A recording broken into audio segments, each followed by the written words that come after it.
don't need it. Just people will, people going directly on YouTube. It's actually starting now. She's starting yet. It's going to be also on Facebook, I think, as well. Yeah, that's right. That's right. Yes. Let me go get it. Bring a bissel l'chaim.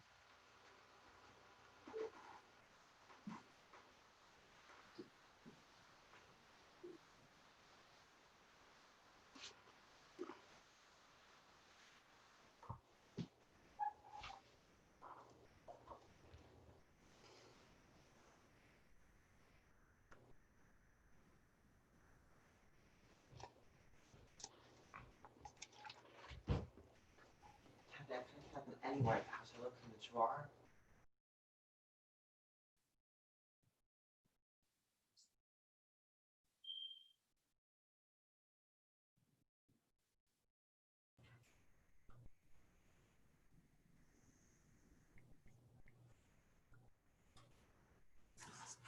We're going to be starting in just a minute, waiting for our Lipskar to come and get a l'chaim.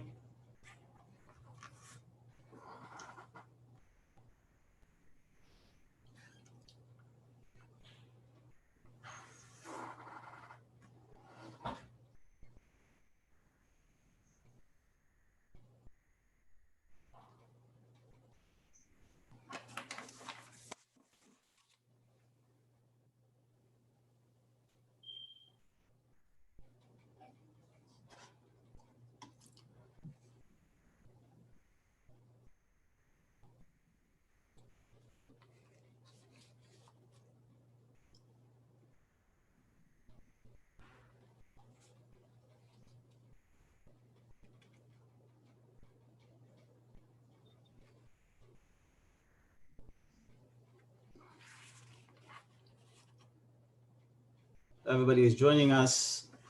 We're just waiting for our Lipskar to come back with the l'chaim, and we're going to get started.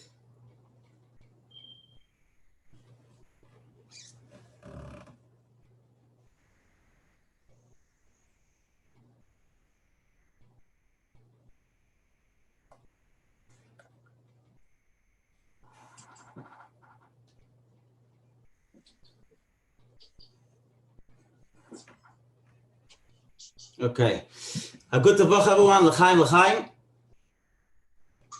This Farbrengen is in honor of Chof, and we have discussed our Lipskar Farbrengen for us. Just starting with a quote from the Rebbe's Sicha that it was printed in the Iskashus. The Sicha from the Sicha from Shabbos Ekev Toshin Memei. And the Rebbe talks about Arboim Yoim before Yitziras HaVolod. There's already many things are decided about the Volod, and especially things are determined with regards to who this fetus is going to be married. So it's a big thing, because it's the koyach of the Bria, koyach to create Yesh Me'ayin, so to speak. And the Rebbe conclude with saying that the Eilah mikol ha'omer la'el b'negia l'maaseh b'poya l'maaseh ha'ikar kepiskum ha'yadua tafar deflachu echel michof of, beginning from Chof of, 40 years before Rosh Hashanah, 40 days before Rosh Hashanah, she'oz mis'alim kol inyonei Chof of be'efen shel vayechulu ad le'inyan ha'tainug.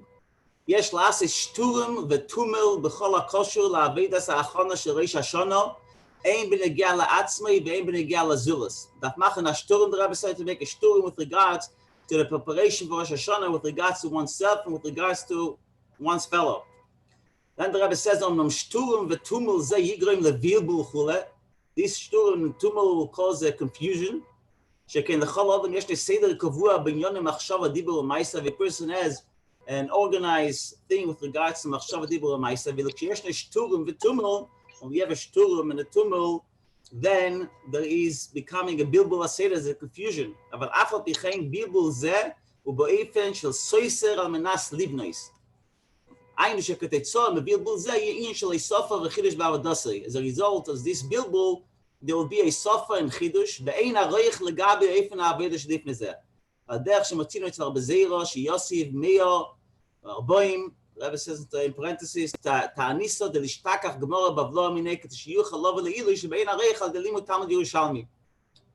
And then the Rabbi concludes with saying, "In adayze shemakdimis avidas ha'achon l'Rosh Hashanah echel michafov," through taking this aveda of chafov, aveda of Rosh Hashanah, beginning 40 days before chafov, pi'alim ha'isofo bevirkoisav shel HaKadosh Baruch Hu. We have an Esofa in addition in the Eibishter's brachas, Shetiya atzlocha rabba b'chol inyon ha'aveda sheboim b'ter ha'achon l'Rosh Hashanah. Should be a tremendous success with the aveda that comes as preparation for Rosh Hashanah. And the main thing, birkas shana ksiva v'chsima teva lifnei Rosh Hashanah.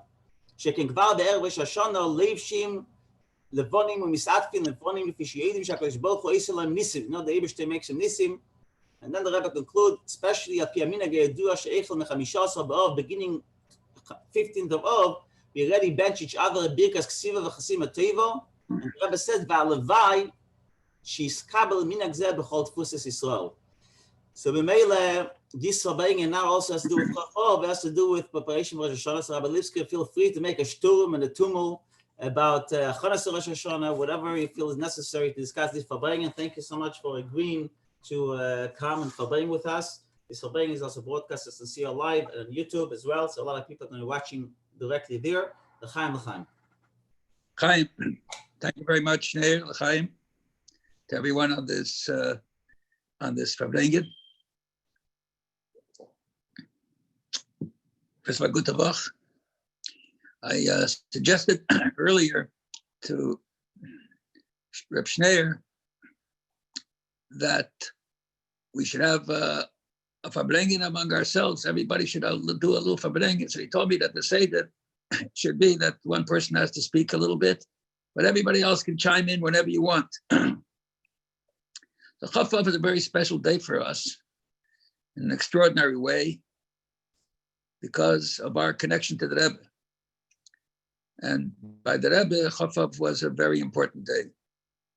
He started Farbrengen Chof in the early years. He said Sichas, Tafshin Yud Aleph, Tafshin Yud Beis, etc., even the earliest years.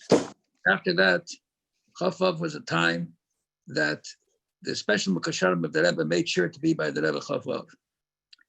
It was an extraordinary time for the Rebbe, and as we know, and you can read from some of the letters that have been published, the Rebbe wrote to his parents the special yachas that he had to his parents and the care that he had for his parents. We saw it specifically, those of us who were there during with his mother, until Tafshin Chof Hey.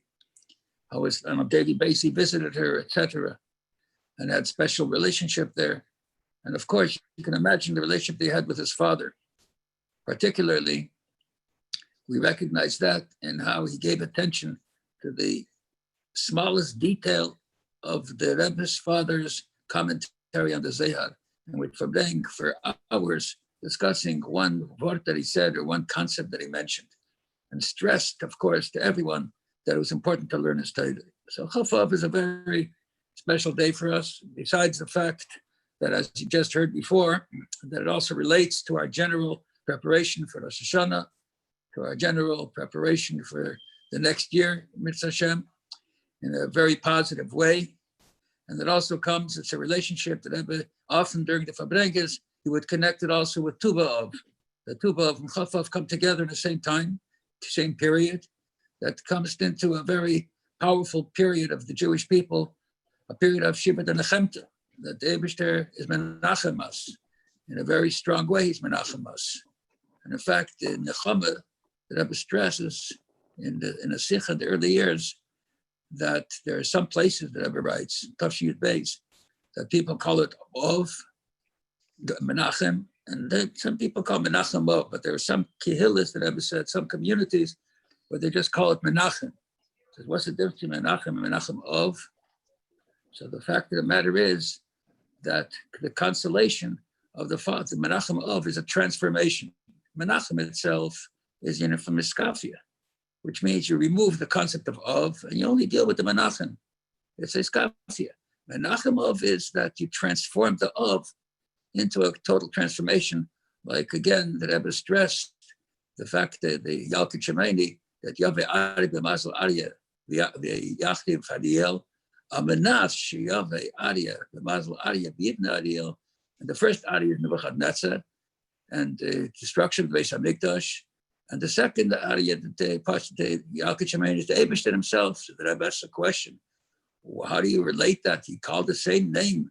You start by calling Nebuchadnezzar Adia, and then you call the Eibishter Adia. How is that possible? What is the meaning for this?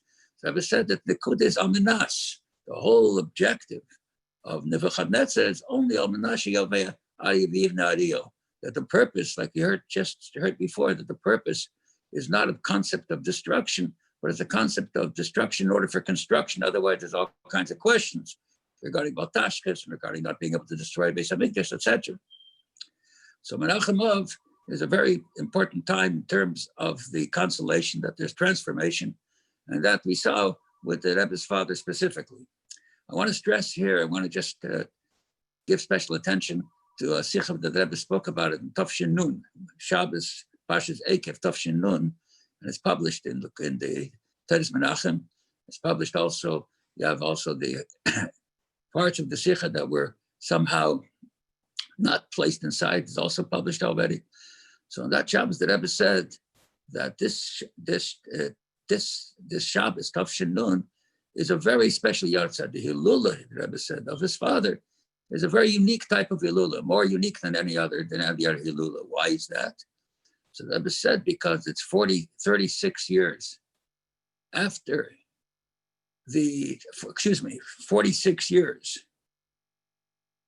36 years after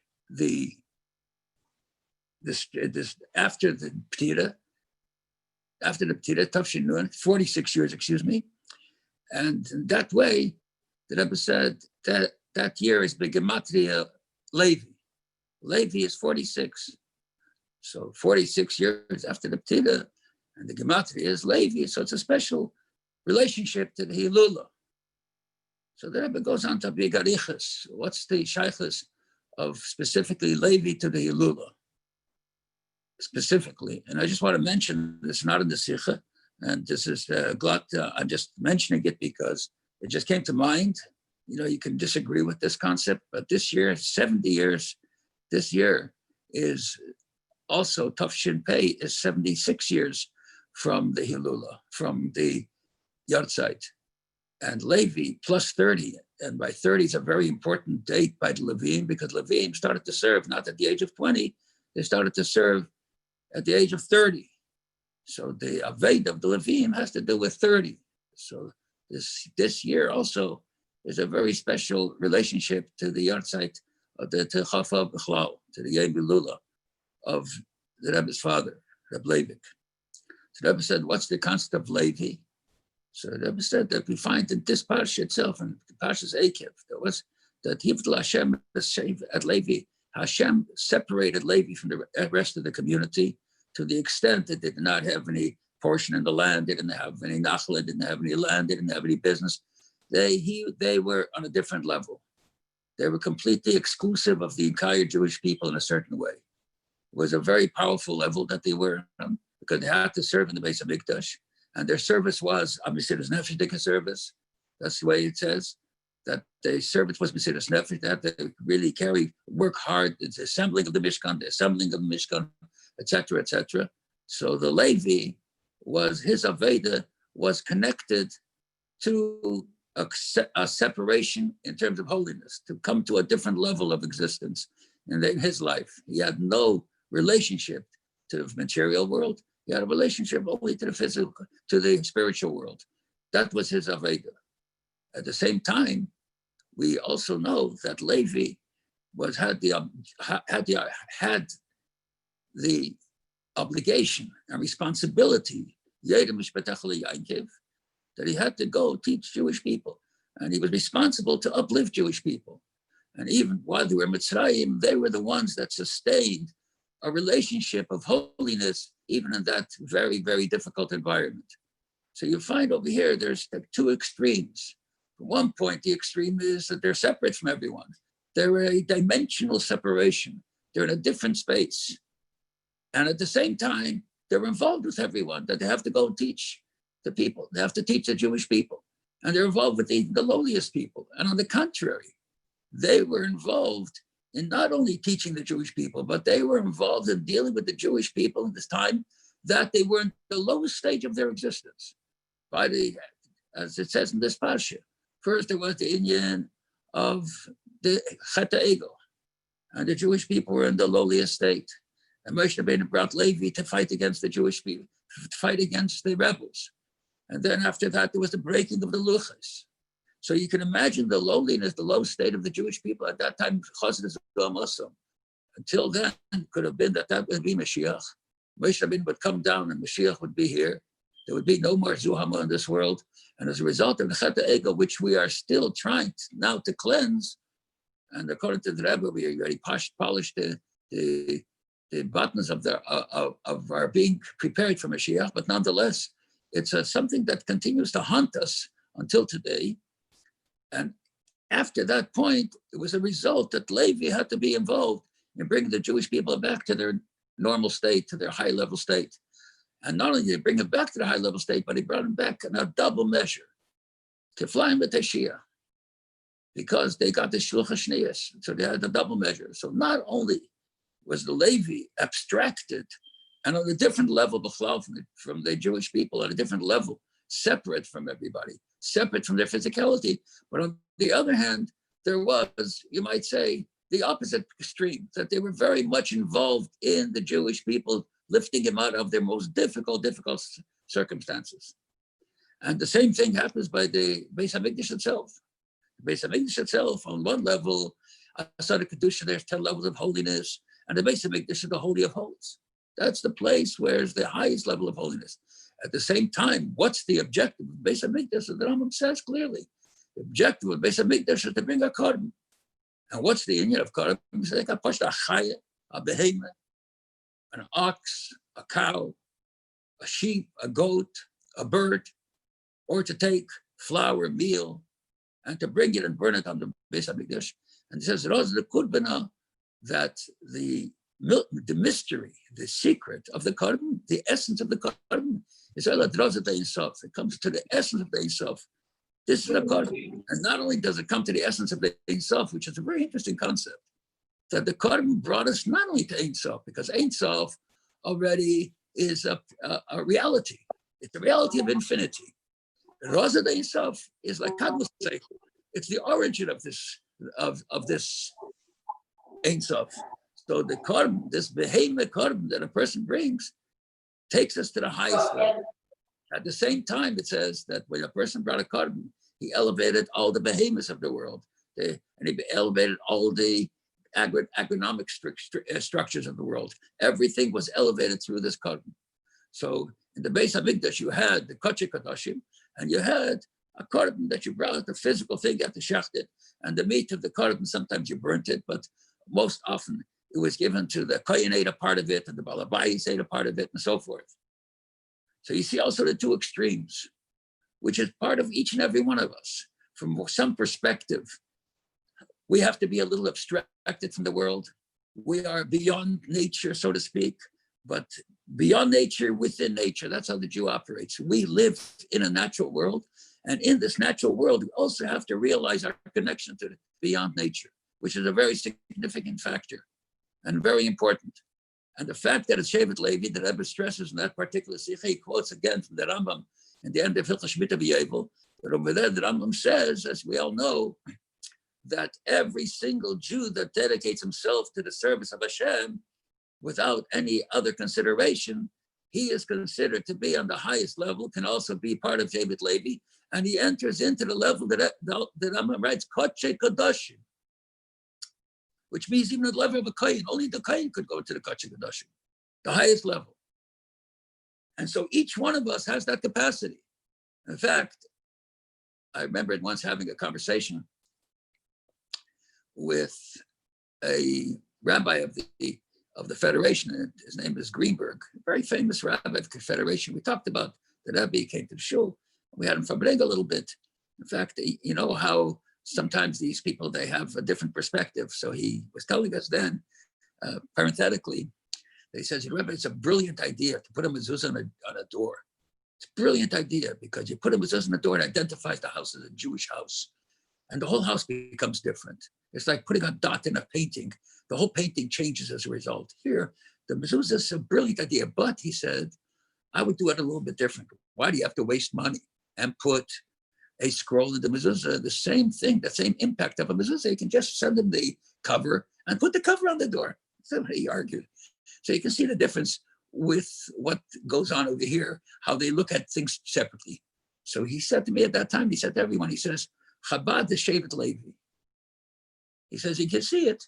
And particularly stressed the concept of how he saw the shluchim around the world. He travels around the world and how they are totally dedicated under every circumstance, no matter what. There's no hurdle, there's no challenge that's strong, big enough or high enough for them not to jump over it.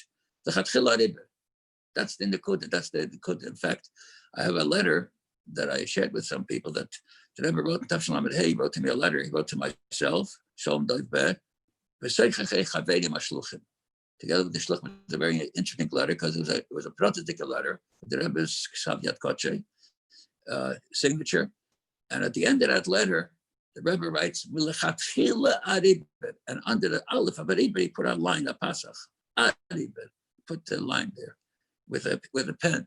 So it indicates that that's our process, our way of life is a chatchila aribah. Sometimes the chatchila aribah is not so evident because things are going Baruch Hashem in a smooth way, but nonetheless, we have to recognize that whenever it's going in a smooth way, it's not a smooth thing at all. We have to be a Shevet Levi and a chatchila aribah in every aspect of our life with a mesiras nefesh. When Mel Landau, a big balabas here, who gave at that time to the yeshiva here more than a few $1 million at that time, built a shul, and he went to see the Rebbe. He had a yechidus with the Rebbe. So it was a very interesting yechidus. First, it was very difficult. He said, they told him he was going to come 10 o'clock at night and we'll go into yechidus. And it was 10 o'clock at night. They told us back, it'll come back in an hour, 11 o'clock at night. 11 o'clock at night, they said, come back at 12 o'clock. So he took a look. He was talking to some of the people waiting outside in the Gan Eden HaTachton. So he asked some of these people, what are they there for? And they said, yeah, we have issues that we have to discuss. So he said to me, Rabbi says, I don't want to bother the Rebbe. He's got so much to do. All these people are waiting for him. Let's go back. And in fact, the next morning, he had to be at a very important meeting with the Minister of Finance of Israel. His name was Sapir at that time. And this Tavshin Lamed Dalet, he was Sapir. And he was going to meet with him about the project that he wanted to do in Israel. And he brought a copy of that project and showed it up. He says, don't worry, we'll show it to him another time. He says, after I make the discussion, I'll send him the plans. I said, Mel, I told him, you know how long people wait to come and see the Rebbe? You can't leave this. This is a very important thing for you. This is fundamental to your life. The Yechidus, and I explained to him a little bit about Yechidus. I explained to him before, but at this time, we talked about it a little bit more deeply. Anyways, so he came into the Rebbe and he had the big architectural plans with him. Because he was going to build in Israel, he made a deal and he was going to now finalize it the next morning. He made a deal with the Israeli government that he was going to build in Israel a place called like a La Costa. It's like a big type of country club with golf courses and restaurants and hotels, a big golf course. And he had shaykhs to big companies, Westinghouse and General Electric and all those companies, which have conventions that come 20,000, 30,000 people come to those conventions. They look electronic conventions. He says, and he'll bring those conventions to Israel. So it'll be a big impact for the Holy Land in terms of the financial influence. So that's what he's going to build. So he came to the Rebbe and he brought in the plans. Finally, we got into the Rebbe. It was about 5 minutes to 12. And we got inside we came into the Rebbe, to the office of the Rebbe. So I stood there just for a few minutes just to introduce him. And I left him alone to have his yechidus. I didn't want it to turn into a meeting about our Moshe. I wanted him to have yechidus. And the Rebbe impacted him deeply. So he says, the first thing he says to the Rebbe, he says, I just came to bring you good news. Everything's great, everything's wonderful. My business is fine, my family's fine. I have no bad news to give you. I don't want to bother you too much, but I'm just going to give you some good news. So the Rebbe said, everything is good. He says, everything is perfect. The Rebbe said, How about the hundreds and thousands of Jewish children and others that are wandering in the streets, lost, in all kinds of problems with drugs, etc.? He says, is that good? So he stopped.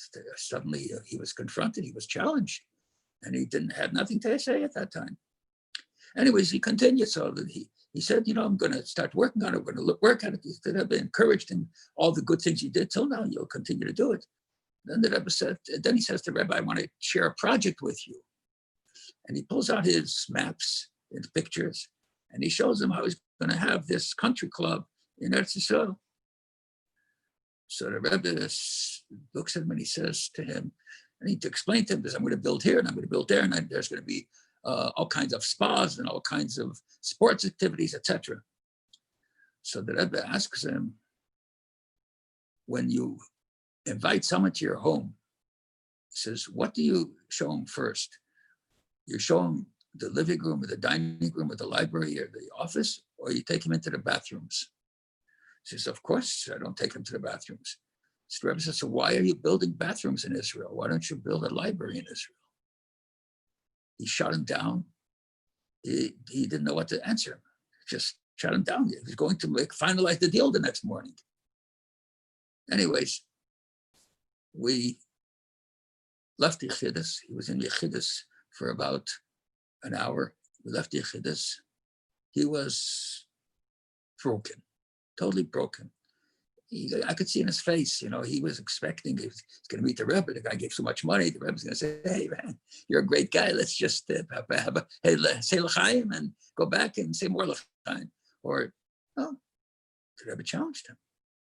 And in a very serious way. He thought he was going to do the biggest favor to Israel. The Rebbe cut him down, called the bathrooms. Anyways, we had to fly quickly we went to the airport. At that time, there was a middle of the night flight that connected through Atlanta because you had to meet this person in Carolina. So we went to the plane. I don't have to tell you, that plane ride, I probably drank more mashke and he drank more mashke than I've ever drank before in my life. Push it, there was no other way. Just to drink some mashke and to say l'chaim and to talk about the greatness of the Rebbe. But he was totally blown away. And anyways, the next day, so Rabbi Kharkov calls me, he says, how was the meeting with Landau, with the Rebbe? So I said to him, to tell you the truth, I told him so-and-so, that what happened and how he's completely destroyed. And he says, I'm trying to elevate him to fix it. So Rabbi Kharkov says that the Rebbe told him just now that he met a person that the Eibishter gave him. He opened that sinai for him, that through that sinai, he should be able to bring back 100,000 Jewish children.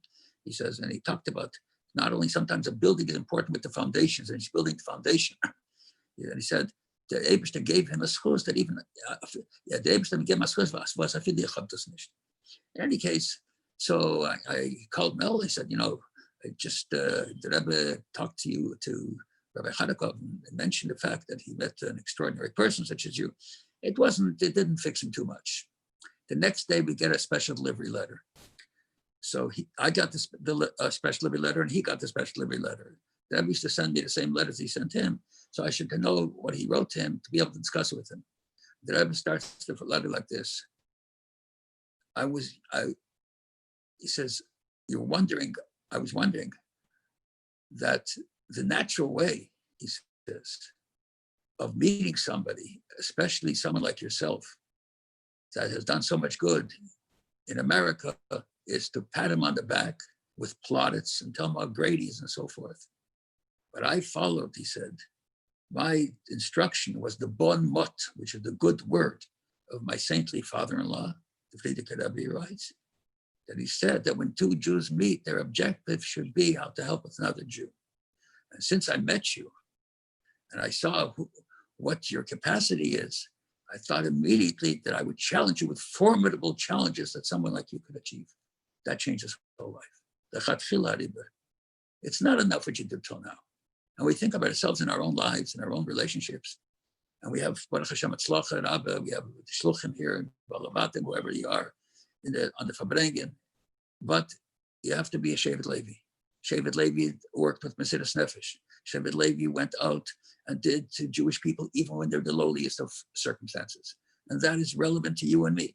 on every level, particularly at this time in our history when the world is going a little bit meshugah, and the Rebbe gave us clear directions. We have clarity in a world of uncertainty and doubt and all kinds of problems. We are the ones that have certainty. So we don't know exactly what we're going to do on Rosh Hashanah, how we're going to challenge the people, but we know for sure that we're going to do something on Rosh Hashanah that's going to bring up the spirituality of our communities. We don't know exactly how we're going to do it. Depends on the CDC rulings, depends on what's going on with this pandemic. But on the contrary, our objective is clear as day. We are still here to come and to help, to prepare the world to receive Mashiach. That's our objective. And the Rebbe said that similarly, his father also had these two polarized extremes in a certain way. For one way, he's in his knowledge, in his impact, in his rabbonis, in his stature.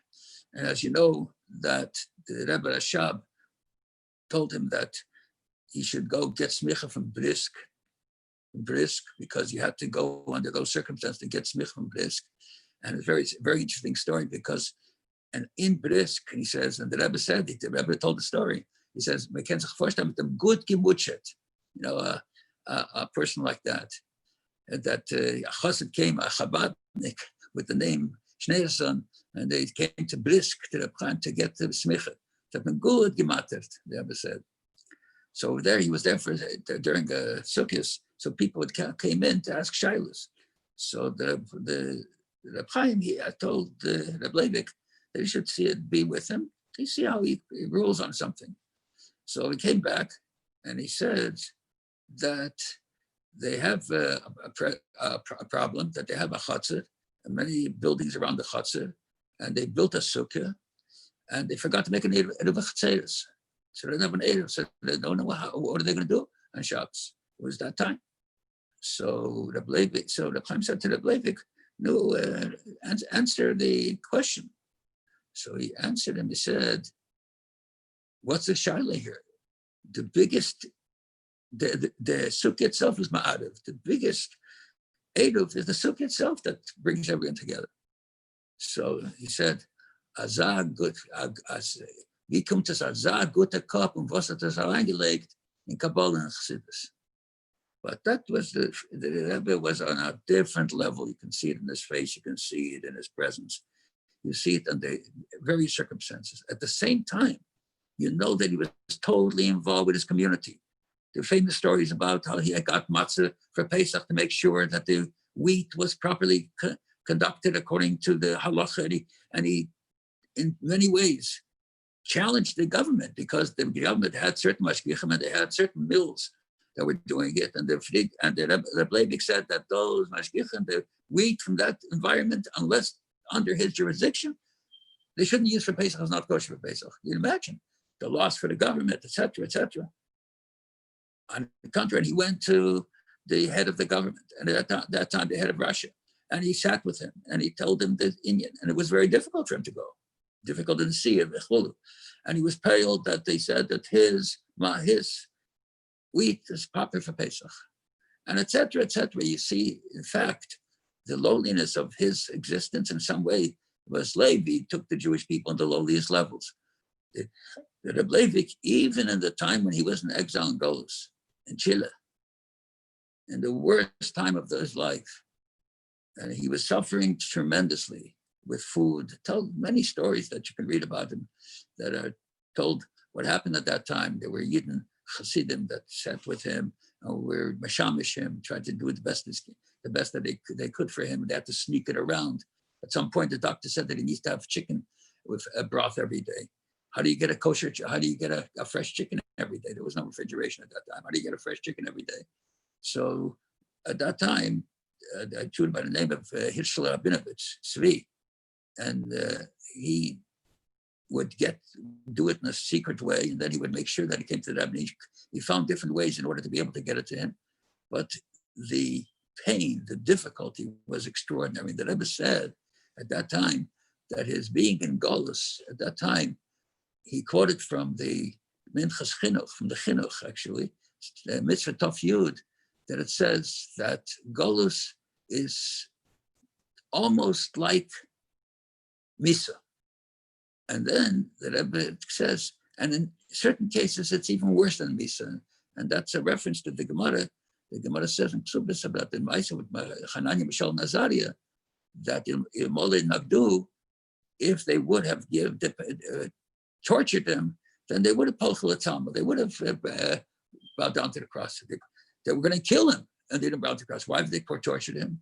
Because torture sometimes is worse than killing, worse than Misa. And there's all kinds of questions about Malchus. Is that Malchus worse than Misa? Because Malchus is a lesser punishment than Misa. But the Rebbe said, one thing has a limit. Malchus has a limit, 39, and there was a doctor there. And if it came too harsh, or the person had to relieve himself, Vinikla, so at that time, they stopped the Malchus. So from that perspective, the Malchus were a little easier. But here it's Enkitzvah. There's no limits to it. You don't know what they're going to do and how they're going to do it. So the Reb Leivik was in a circumstance of Yeser Chomer Memisa, the Rebbe said, harsher than Misa. And you can imagine how the Rebbe felt about it, not being able to be with his father, being in America at that time already, being distant from his father, not having been able to see his father for many years, to the extent that his father wasn't even at this as Chassan, etc.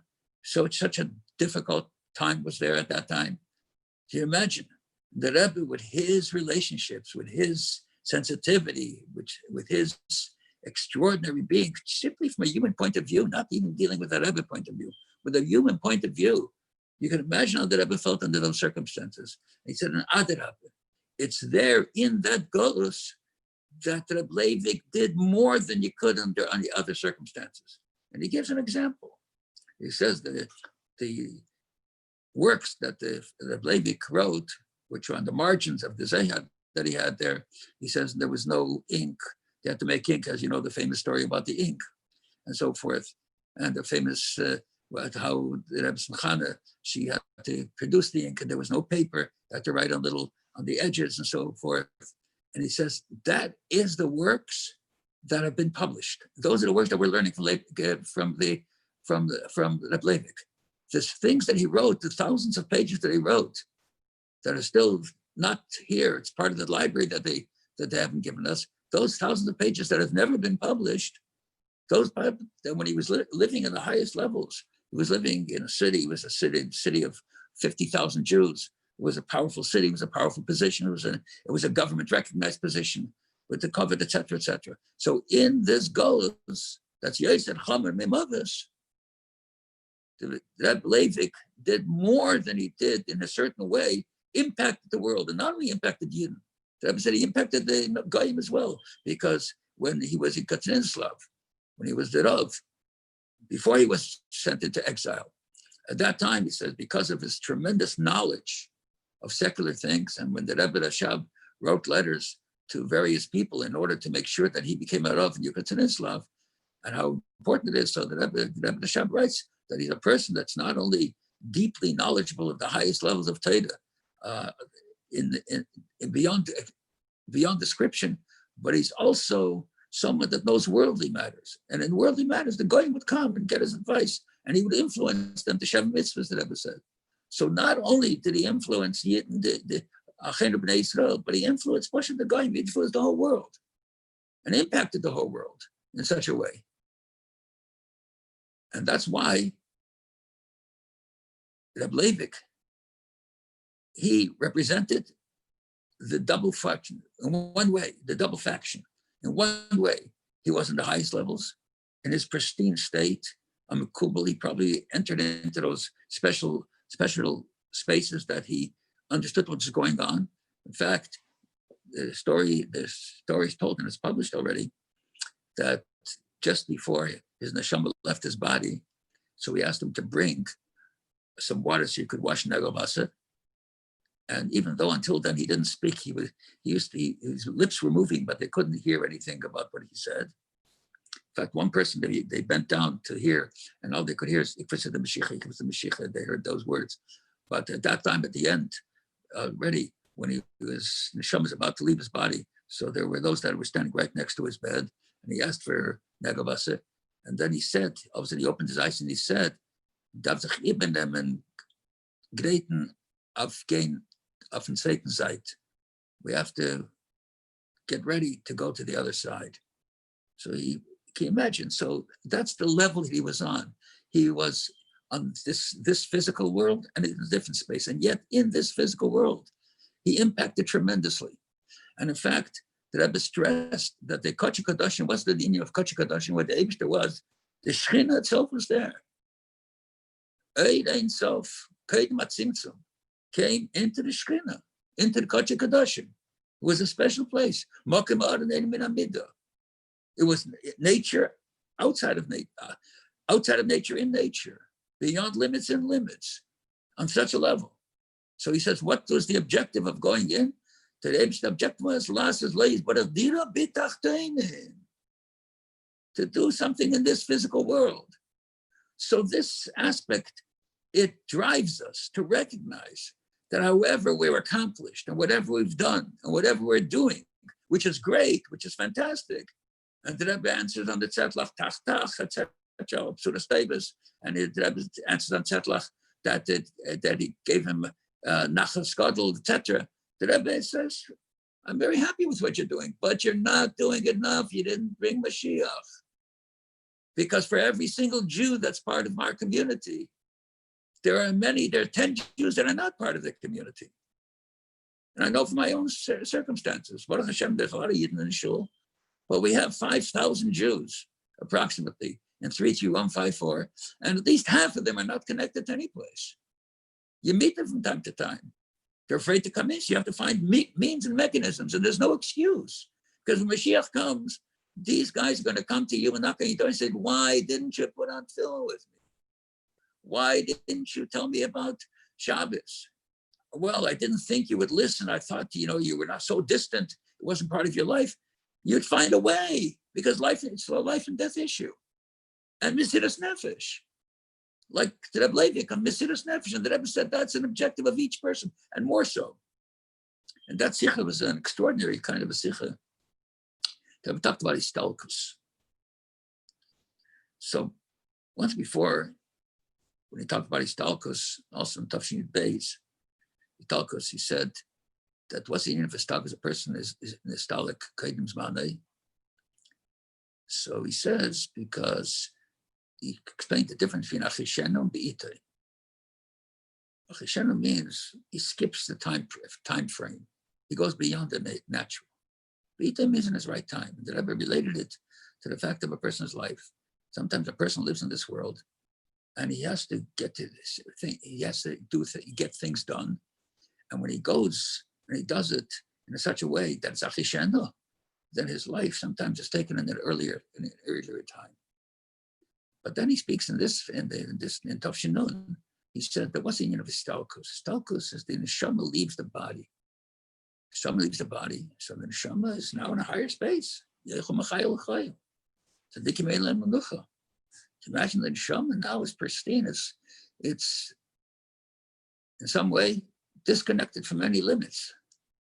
It's beyond the body's constraints and limits and restraints. No more. So he says, so what the Rebbe says, what it says in the Zayad, it's Sadik Yispata, is Nitzbah Alma Yatim B'chayehu, more than in his lifetime. What does it mean, Yatim B'chayehu? In this Olam and the Alter Rebbe stresses, in Olam Zahatachten, Yatim B'chayehu. What's the meaning of Yatim B'chayehu in this world? On the contrary, he should be in a higher space. What is he coming down back in this world? In fact, and he's Pel Yeshua, he's become about it, and he affects his physical world. The Rebbe said at that time that what is the concept of Yatim B'chayehu is the fact that his Talmidim follow in his ways, they learn his Torah, and they follow his directives, so that Talmidim are able to give that neshama another level of physicality in the goof. And the goof, in a certain way, is higher than the neshama. Higher than the neshama. To speak in the Hasidic language, the Rebbe also explains at a different place that when a Tchias HaMesim, the Rebbe says, so first of all, the Rebbe says that Tchias HaMesim, according to, we paskin according to the Ramban, Olam Haba, He said, "Lo yachil v'lo yishtia." So the Rambam says that talks about the spiritual levels. The Ramban says, no, it talks about this physical levels, that the body is not going to need any kind of physical elements in order to strengthen it. You might say, how is that possible? So you say to yourself, the neshama doesn't need any physical things. The body needs physical things. What does the body need physical things for? Because the body uses those physical things, transforms it into life force. And as a result of those physical things, the neshama can connect with it. Without those physical things that the body eats, the neshama could never connect to the body. So that's generally by Tchias HaMesim. He says, so what happens in Tchias HaMesim? The body will be a higher level than neshama, because at that time, in Olam Hazeh, it says that the influence that we have, the energy that we get, the power that Hashem gives us is from Memala Kalam. Memala Kalam, even a guy believes in Memala Kalam. But in the time of Tchias HaMesim, we'll be able to get the levels of Seviv Kalamim beyond nature. And that Seviv Kalamim is going to touch the person in a very unique way. Why is that? Because the neshama itself can't relate to Seviv Kalamim, because Seviv Kalamim is beyond logic. It's beyond nature. You can't understand. The same way that you can't understand the whole idea of Tchias HaMesim in any kind of practicality. What's the concept of Tchias HaMesim? The same way we can't understand the neshama itself also can't have a handle on this, on Seviv Kalamim, because the neshama, what's a neshama? It understands God. It feels God. What does it do in Olam Haba? Nene miziv hashchina. What is it? Nene miziv hashchina. It's not nene mishchina. Miziv hashchina. From the reflection of the Shekhinah, from a secondary level of Shekhinah. That's Olam Haba. That's for the neshama. And Yerech Mechayel Chol is true. But Sefer Kalamim, which reaches a level beyond anything, that he can't even have any comprehension of how does it work? So it says the Sefer Kalamim will come into the guf, into the body, the physicality of it.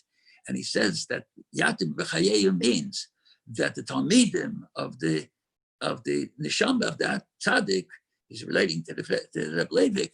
The Talmidim of that tzaddik are able to give that neshama power beyond where Chayil Chayil in the heavens, because he now is able to influence it through the physical, which is the highest level of influence, which is the whole purpose of creation. The whole purpose of creation is not that Nanu Misiv HaShechina, because they wouldn't have to create the world for that.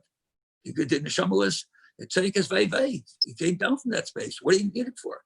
The objective was to transform the physical into the highest level. So we can imagine today, in terms of, we can kind of relate the same concept to our relationship with the Rebbe. Yatim B'chayehu, and we know that's Yatim B'chayehu because we see it in everyday life. How the Rebbe is with us. Ich bin mitayich, ich far mitayich, ich bin mitayich, and he's with each and every one of us. There's no question about that. You can see it on a practical level. Many of us can tell stories that happened. I know I can tell stories. I'm sure you can tell stories as well. The Rebbe is with you at this time under these circumstances when physically, there's no question we miss the Rebbe. We'd like to see his shining face. We'd like to see his holy space. We'd like to get to see his holy smile. We'd like to hear his Farbrengen. So we're looking forward to it. But at the same time, at this time, under these circumstances, we know that the Rebbe is with us. He's with us in a very powerful way. However, he still needs us. What do you mean he needs us? How could he needs us? Like when the Rebbe said, the famous sikha. So what do you mean he needs us? So does the Eibishter need us? The Eibishter needs us. Because without us, there's no Dira but B'tachteinim. Without us, he doesn't fulfill Nisav HaKadosh Baruch Hu. He doesn't fulfill it. Without us, the Rebbe needs us to fulfill his mission. His mission requires our hands and our feet and our mouths and our activities. And we actually can elevate that and lift it to another level, to a holier level, to a special level. And that's what he says, that this concept, this inyan of Levi, is something that's very relevant to us here today. And that's a very important factor, he says, in our lives.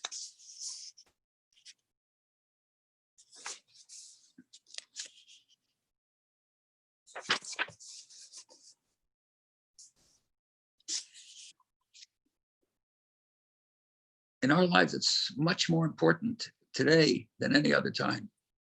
Because if we behave with that Mesiras Nefesh, with that action, we influence whole generations of people. People today who didn't see the Rebbe They didn't have the opportunity to get $1 from the Rebbe.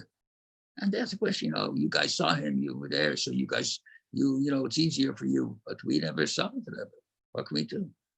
So how do you influence that?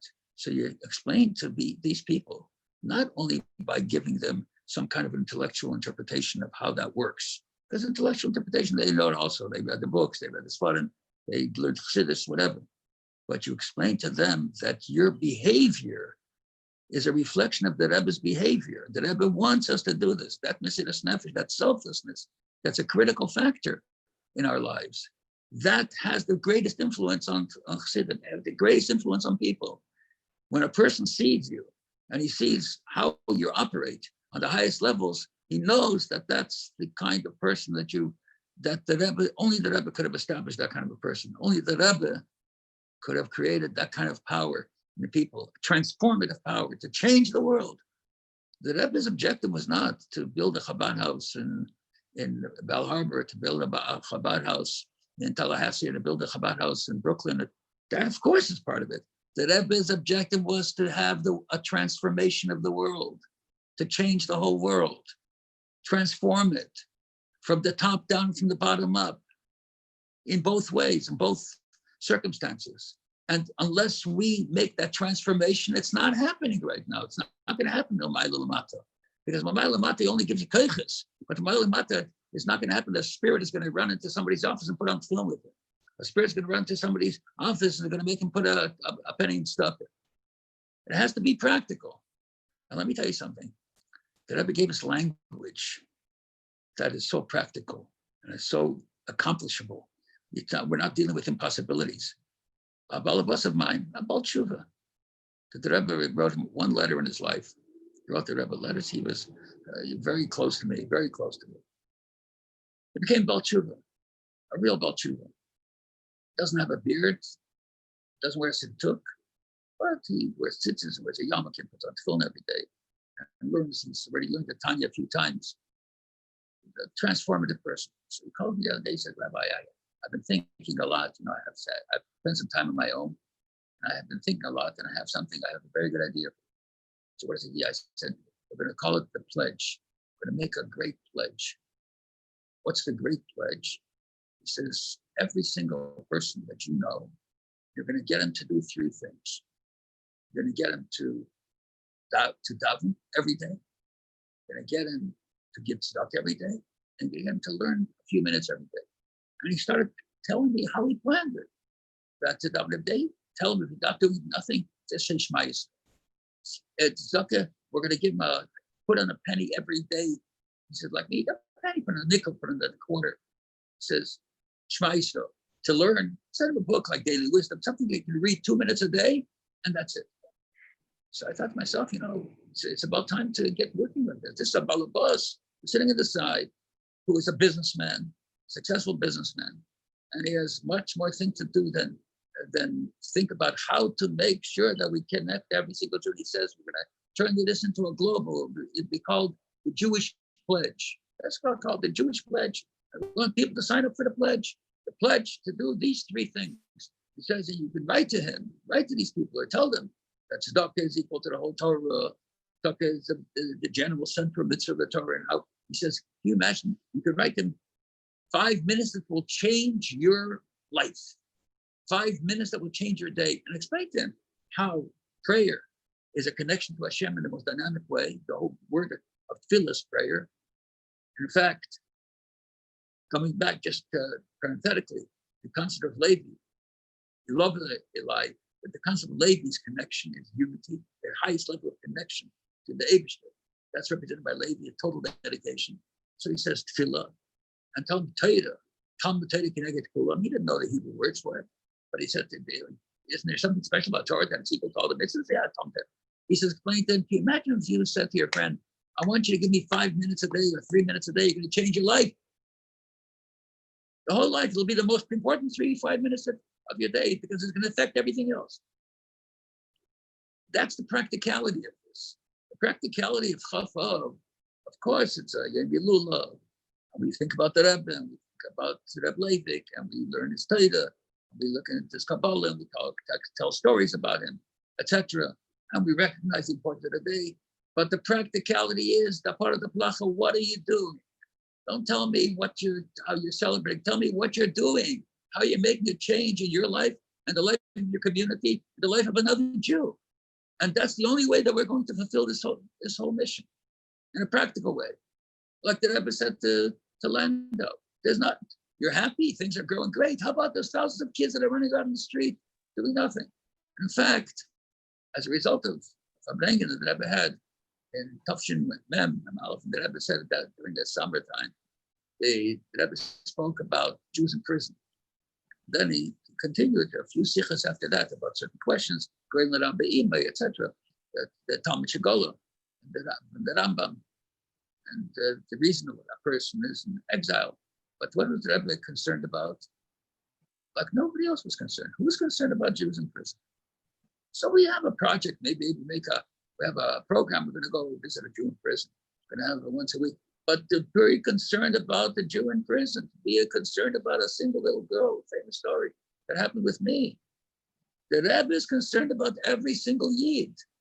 And unless we have that same concern, and we're not asking you to have a concern for a Jew in Australia, a Jew in New Zealand, unless you're there now, I'm not sure. But the Rebbe says, be concerned about the Jew that lives next door to you, that lives across the street from you, that lives down the block from you, that has some kind of, he's a Yid, and it's your responsibility. And the Rebbe said that as a result of which, you'll even have more success in fundraising because you'll transform his perspective. His perspective will be of one of hierarchy and so forth. And that's the bottom line of what we need to accomplish. And we have to do it immediately. There's no time to waste. I'm telling you, there's no time to waste. This world is moving at a rapid pace, a crazy pace. You see what's going on over here. It's a shaky world. It's a world that lives according to self-indulgence, instant gratification, and moral relativism, all the things that are destructive in the world. That's what's going on right now. And we have a message of clarity. We have a message of decency, of proper behavior, of what it means to be a Yid. And not only proper behavior in terms of davening with the minions 3 times a day, or having shiur and Torah Chitas and Rambam, and all the things that a Jew has to do in their own private life. But we have a responsibility to act like a Jew in every way, to care for another Yid under any circumstances. And then Yaakov B'Chayeyi will be Chizah Mason, and will be able to merit. We'll be together with the Rebbe, be together with the Rabbi, be together with these powerful forces that will lead us in this world, that Mashiach will lead us in the proper way. Chaim.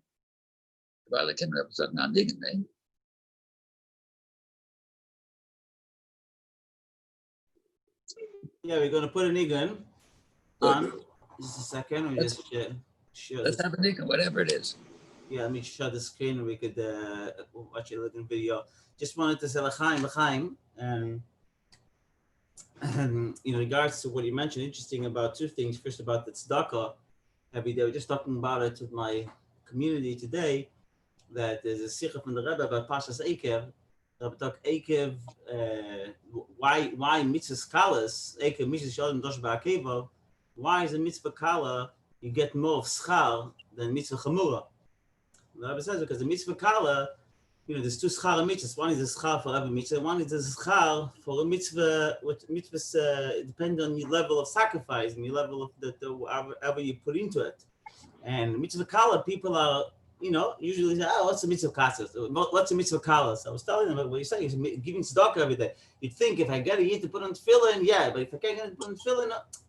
But no, there's a mitzvah kala, there's a mitzvah tzedakah, something a very simple mitzvah that every yid could do. We should not dismiss this mitzvah skala, shalom dosh ba'akevo. We could have such an impact on people. So it's related to the parsha, to this week's parsha. Yeah, let me just mention before we do the nigun, just to share 2 short little stories that negeya, one tzedakah and one is negeya to caring for another yid in a very practical way. So the negeya to tzedakah, I told the story before publicly, so I'm just going to repeat it again. But as you know, we're doing a major expansion of a shul, which is a lot of money, many millions of dollars. And one of the main people that I was counting on that he should give us a large sum that he thought about years ago but things changed and so forth. So I was left to talking. Baruch Hashem, we have a lot of people and they're giving. Well, we still needed a lot of money. We still need a lot of money today, but we needed some major gift. So I have a dear friend. I have a very special relationship with him. He, unfortunately, till now, he's not yet a Shem Shabbos. He's not yet, but he puts on tefillin every day, and he learns a word of Torah every day. But he's not, you might say he's not yet where he should be. So I talked to him, and he talked to his father about giving some money to the shul. We'll put the name on the shul. And he said, it's not our thing. It's not for us. We don't need our names and so forth and so on. And then, so I figured to myself, too late with him. So one day, at night, I thought to myself, I have an idea. The next day I called him. I said to him, my dear soul, I said, I have something to ask you. He said, we talked about dedicating the building, but I'd like to ask you that instead of dedicating the building to your name, why don't we dedicate it to the Rebbe? Call the building of the Rebbe's name. And it'll just say dedicated by your family, but it's the Rebbe's name. I said, wow, I'm going to dedicate the building of the Rebbe's name? Called his father right away from my office. And within 5 minutes, we made a deal, a major sum of money. The Rebbe, not me, not my ideas, not COVID, the Rebbe's name. Can you imagine? That's just the name, the Rebbe's name, not the Rebbe's influence, the Rebbe's name. That's one interesting perspective that clearly that the Rebbe is with us, and even on the Inyan of Tzedakah, we're riding on his coattails, so to speak, and he's carrying us through all the nicest nice of. And the other story is a very famous story also, that when I first came, the first year I was in Shlichus. So after the first year, Baruch Hashem, I thought I was very matzliach, etc. Put on film with a lot of people, got to made some classes. And at that time, we used to have a Yechidus every year. Those years we had Yechidus every year. Around your Yom Ledes time, you went to Yechidus. I went with my wife to Yechidus. And even though I would write the Rebbe a report on a regular basis, every month I would say, or sometimes even more frequently, but when you came before Yechidus, you kind of made a synopsis of the year and asked the Rebbe certain questions. During that year, I had written the Rebbe a couple of things. I wrote to Rebbe about things that we need here, particularly a situation where I wrote to the Rebbe this. I went to the Rebbe's Yechidus. I went in after Beis Tammuz, and this was when I went to the Rebbe was before around Purim time.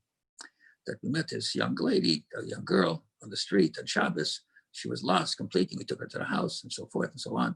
And I went to the Rebbe that her mother left her father, and she traveled with someone else, and they're now in India and looking in an ashram, some Eastern cult, and so forth.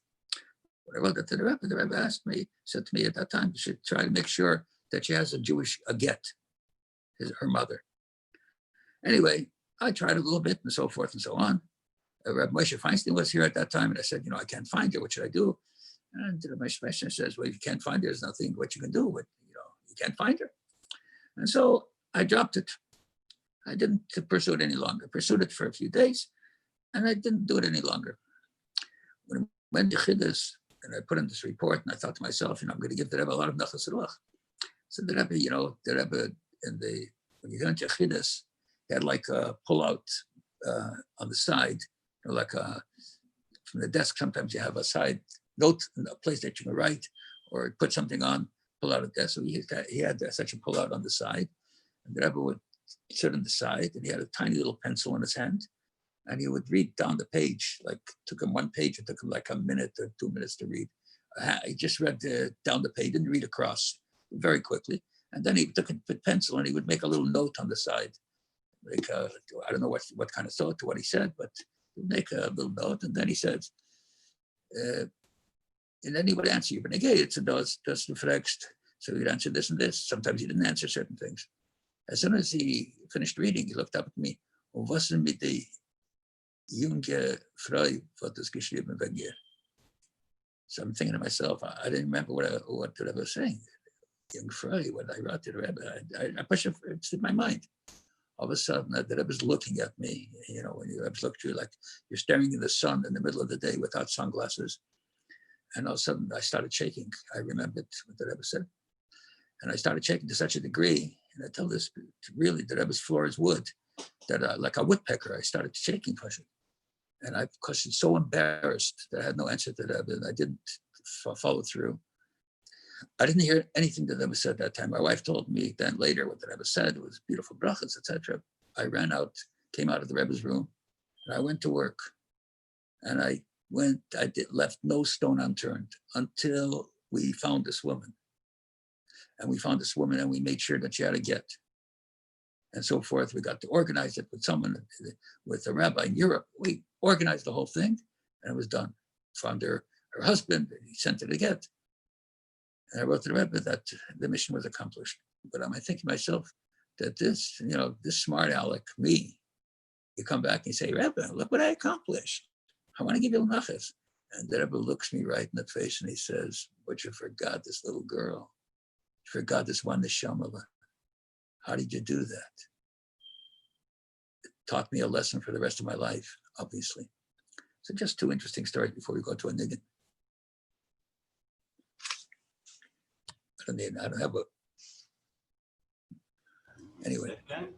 Share the screen here. And in any case, it's already, you told me that I have to Farbrengen for an hour.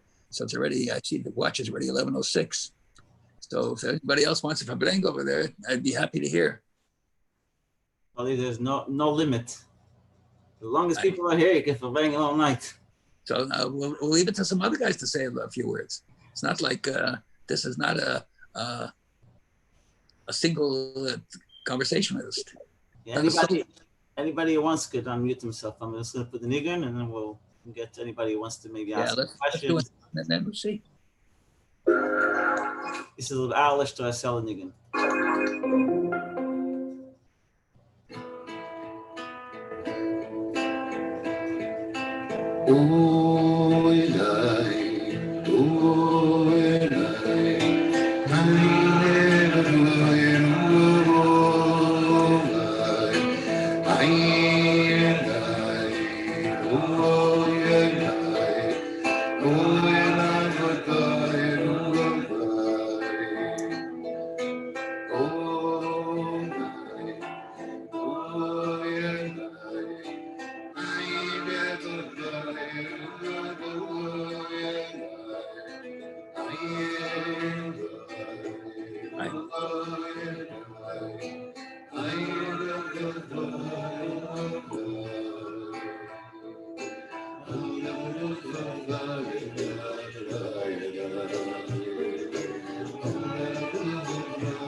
So I have a question for you. Before we go to the question, related to what you talked about earlier about the mezuzah. One very particular way they, with all the virus and everything, the COVID, that there is mitzvah mezuzah. The Rebbe talked about with regard. Let me just stop it for a second. Sorry. So the Rabbi talks about the mitzvah mezuzah, how important it is. When we're thinking about mitzvah mezuzah, not just the people having mezuzah. The Rabbi mentions that that we saw people that had different events going on in their life, that they suffer from different things, that there was a pagam in the kiyum of the mitzvah mezuzah.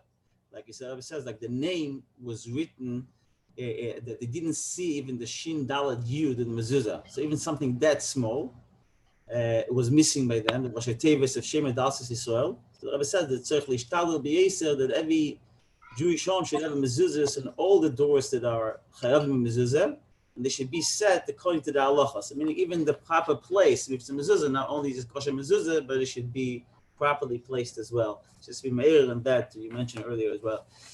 The question I have for you is like, I remember I was a bacher in Miami yeshiva, and I used to come a lot to your shul. I was very inspired and learned a lot. One of the things I remember that you would open up Friday nights, you would stand in front of the car and you would say, this Shabbos is very special Shabbos. Why? Because it's Shabbos. You know, it's with a very special chayas. And I took it from you and I applied it in my shul here. And the effect that it has at people is tremendous. I mean, you think something so simple that like, almost like funny, but people remember it and it has such an impact on them and they keep on quoting that again and again to me. And I wanted to ask you, where did you start this minhag? Like, why did you start that, and why did you thought that would have an impact on people? And Bechal, from your experience, you know, what's the best way for us, shluchim, balabatim, to impact other yidden and to make a real change in their life, to connect them to the Rebbe, to make them chassidim? So first of all, I wanted just to mention, I don't know if you can see this. Can you see this letter? So you see, can you see it? Can you see it? Bring it up a little. Bring it up a little. Yes. Okay, so you can see over there, it's B'Seichei Chaverim HaShluchim. So it's a letter to everybody. In this letter, the Rebbe wrote sent also a 2-page Kloli Prati letter, a very interesting letter. And over there, he writes about various muftzayim, actually 1, 2, 3, 4, 5, 6 muftzayim, and how these muftzayim help a person in their own life. So, for example, mitzvah mezuzah, Alei Nemar Bezeya, Kad Barnash, Apkin Mezuzah, Lepischa de Besa, is Ater, Biture, the More, Loi Karvin, Lepischa de Besa, Zinin Bishin. Poshet, shoot the Rebbe says, I'll fix you. Mitzvah Tzedakah, Alei Nemar, Kol Man de Chasam, Miskine, Usa de Liba, Sholom, Shalit, Kol Birin de Alma. Every single mitzvah is like that. Mitzvah Neder Shabbos Kodesh. Asher Amar Shimon. Yikor Elohi lo, lemadlekes hanei, lemiske lebanin, asher yiskun shlomo ba'ara. Miftzateh shareteh hi imnos shel harashvi v'chavedov. In each case, how it affects miftzat tefillin, and so forth. Kol b'kol man disate ba'atar kadisha lo, do ikre melech ba'ara v'kochbidach melech b'rakia. So again, he asked the question, how do you impact? But in connection to what? This letter was in connection to what? This letter was a letter to me. It starts by Sholom Bracha. Haduch niskabel b'tachtach. Mitzur b'zeh michtav diyem ashlishi shuch b'vekitev. Usfartim lechem b'goyim. This is Yud Gimel Ir Tav Shlam Bet Hey. Yiratzin sheyifel bi ubemekabli hamichtav v'pu'ulim hemsheches. Uschus harabi nisayes. Kedai Reb Shimon bar Elul v'asim chalis mechal b'shas atchak. Doichik iketz the Mashiach. Well, it says al amercha b'chol gimel akav d'teiret aveidik milas chasadim ube'ofen keirok v'kdush admur b'hamara shemimser v'kama pamim ayidei v'kdush ma'id v'cham admur mitchatchil aribe birchas haslacha v'shlachusam l'psuras teivs mesam chais and the Rebbe's shabdat koche. Then the second letter is also Yom Shlishi Shuch Pashas Fartim Lachem Shabbos Shabbos Tavshin Lamed Hey Brooklyn, New York, L'chol Bnei Ubnei Yisrael B'chol Makom U'Makom Hashem Aleim Yich Shalom V'Bracha. You know, the Klali Prati letter, the Klalistic letters, and so forth. So, practical, you say, how does it impact first? First, they told me about Shabbos. So, at the beginning, when we started the shul, there was no Shemer Shabbos here. I mean, there were a few Shemer Shabbos, but the Baalei Tshuva were not Shemer Shabbos for at least 270 weeks. That's more than 5 years. We had a Shabbaton every single Shabbos. We ate together, whatever space we had, a small space, a bigger space, and so forth. And we prepared for Shabbos, and people came and participated in Shabbos. 20 people, 50 people, 30 people, 60 people, like you guys do in the college houses, and you do it by you now, and so forth. But they didn't know what Shabbos was. So I set up then various psukim that they should say. So one of the things that I told them is that Shabbos is it's the center point of time, because every Shabbos is connected with the Shabbos before. And I explained to them what it means, that Misha Torah Be'erev Shabbos, Yechel B'Shabbos, that the week prepares for the Shabbos, so the Shabbos includes the week after that. And I said to them that Shabbos is also, Shabbos, my name is Baruch HaKol HaYom. Shabbos includes the next week.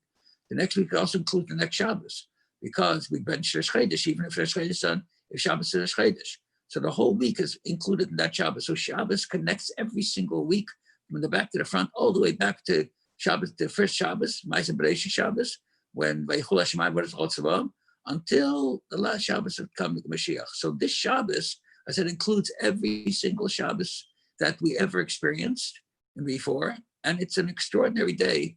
And you emphasize to them that it's a very interesting factor. In the secular world, it says, you know, these various commentaries about what does it mean, etc. But nonetheless, it means that Shabbos is an exclusive day for Yidden. And you think to yourself that the Goyim, they made themselves laws, and in fact, they created their holy day is Sunday. Why didn't they make the holy day Shabbos? They also believe in the Bible. The Bible to them is an important document, even though they call it the Old Testament, whatever the case is. But it's an important document. So why do they make it Sunday? You think about it. And I've asked a lot of Galachim and a lot of people in that world, why did you guys make it Sunday? And they give me an excuse and this, that. They found something on Sunday. It doesn't make sense. The reason is because the Eibishter gave this exclusively to a Yid. And Shabbos, again, is a very important factor. One of the people that influenced my community tremendously from Shabbos was one of the big Balabatmir. He used to be mayor of the city. And we became friends. It was a long story to make a long story short. We became friends. I can tell a lot of stories about him as well. He passed away already. So one day he comes to me and he says, Rabbi, he says, I want to give you and your wife a present. It's a very important present and you need it very much and it will change your life. I said, what happened? He says, I went to this program that was in Utah, a special program in Utah. And this program, he says, I went there for 2 weeks. When I came there, when they took away everything, they take away your telephone, There's no phones. There's no television. There's no newspapers. There's no cars. Everything is like you eat every day. You come to the dining room, you eat simple foods, kosher. I mean, practical food. He says you can go there because it's kosher, because it's mostly vegetarian. He says, and then you can walk around and nothing, no other external factors, nothing. He says, you know, the first day it was murder for me. The second day I couldn't handle it. The third day I wanted to go home. He says, after the fourth day, I felt such a sense of relaxation that it was tremendous. And I stood there, I remained there for 2 weeks, and it changed my whole life, changed my whole experience. He said, it's an expensive gift. It's $2,000 a day they charge. They have psychologists that they speak to you, etc., and counselors, $2,000 a day, but I want to give you this present. Please take it from me. I said, let me tell you something, Saul. His name is Saul Tappan was his name. I said, thank you very much for your wonderful gift, but you're paying $2,000 a day for it. If you don't mind, I'll take the $2,000 a day for 2 weeks or a week, whatever time you wanted me to go there for, and give it to the shul, give it to our programs, because I have this every week for free. It's called Shabbos. No telephones, no cars, no mechanical stuff. Disconnected from all physicality. He looked at me, he was stunned. Wow. I didn't even relate it that way. You have to make it relatable to the person. How do you impact people? There's a word that my balabat bus told me, it's called WIFM. You know what WIFM is? WIFM. WIFM is a Rashi Tevis, is what's in it for me? How do I benefit out of this process? That's the nature of the person. How do I benefit out of this process? Don't do it for God, do it for spirituality, do it for the future of Jewish people. Sometimes it'll have an impact. Some serious people, future of Jewish people means something. Some people doing for God means something. But for the general population, for the young people today, that their whole life is instant gratification, party time and having a good time. How do you relate to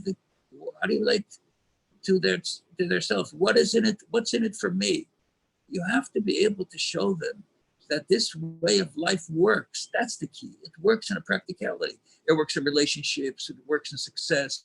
It works in business. It works in every factor. And today you can show many times you can show that to people. And again, I mentioned earlier, our objective to be Shevet Levi, our objective is to be a little bit selfless. To think that Ma'aseh Rebbe, the person came and he asked, he needs this and this and that. So he says, you're telling me what you need. But what did you get? What did you do for the industry? You want to know what he should do for you. What did you do for him? What do we do? What do we do for our world? Are we only takers? Are we just taking advantage? Are we parasites? We came to this world to eat and sleep and have a good time and party? Or is there something positive about our life that we need to be able to fix something? Lases l'sake. We have to finish the process. So if you explain it to a person in a way how it benefits him in a practical way, you can't tell him about these worldly concepts that we have to fix the world. You have to tell him in a practical, simple way. What does it mean for you in your life, in your relationship with your wife, with your husband, with your children, with your brothers, with your family, with your compatriots, with your colleagues, with the world around you? What does it mean? How do you change your perspective in having a position of life that's meaningful? There's a doctor in New York, very famous doctor, a whole group of them, that he wrote a paper on heart health. He is the chief of cardiac health at the Columbia program. That includes many hospitals, St. Luke's and Columbia Presbyterian, etc. So he's the chief. And he's about tshuva. But he wrote this paper together with some Chinese and with some Japanese, all these people that are very high level in the research of medicine. So he says there's 5 factors that are beneficial for heart health. 5 factors. It's a published paper. Factor number 1 is stress.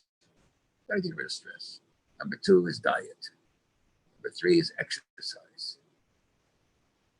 Number 4 is to have a healthy perspective of life. What's number 5? Meaning and purpose.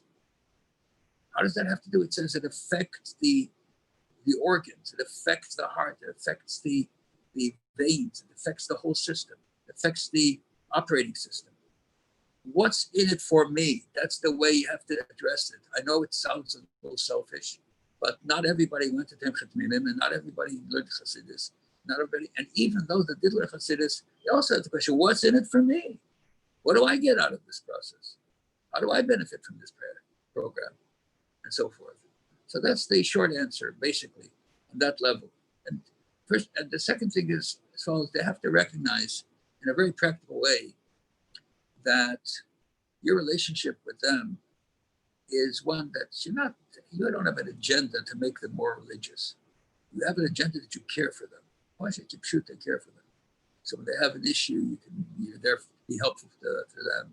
And they see how you live, and you see what you do for other people, that a person needs food, you make sure that they get food. And the person needs some help, you make sure you get some help.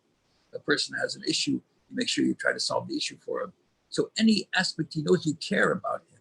When a person cares about you, you react to that person completely differently. And that's the key, primarily.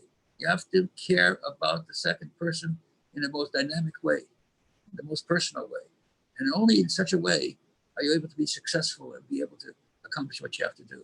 If you come with an agenda, the Rebbe said, it was Tashmim Dalet, it was during the summertime, the Pirkei Avos, the Rebbe said that you have to start learning with people. And he said clearly, take a look in the Sikha, he said, the reason to learn with people is not because you want to learn with them so you get close to them so you be able to raise money from them. It should be a selfless learning. You're learning for them because you want them to learn. And you have a good feeling for them, like you want your child to learn.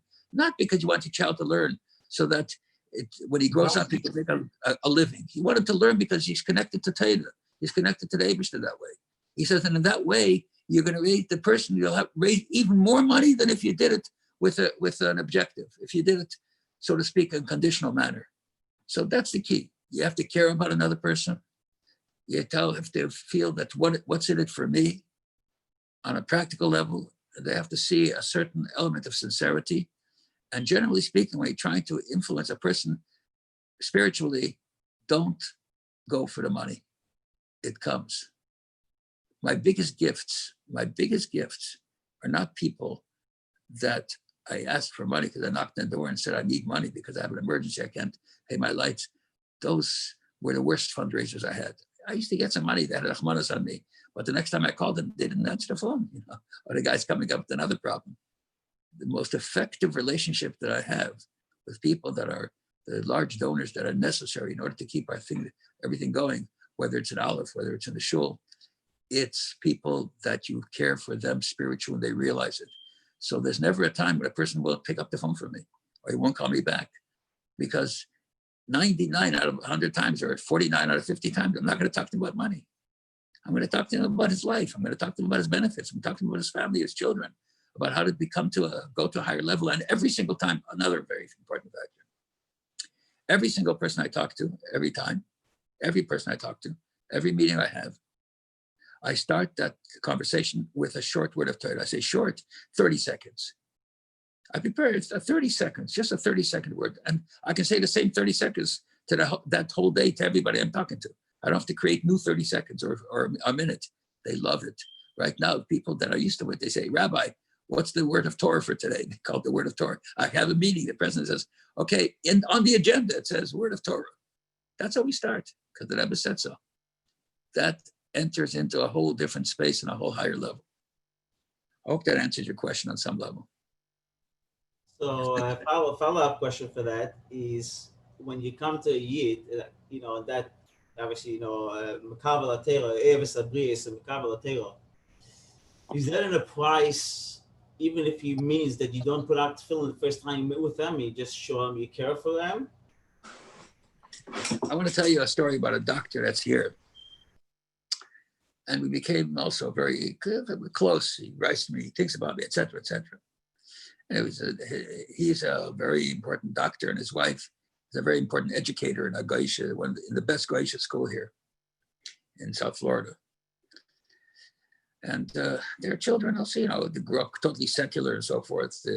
His in-law children, his sister is married to Arab, and his brother, that kind of a family, totally secular. Anyways, he got a little bit connected, and I put on film with him, and he says to me, I can't do this yet.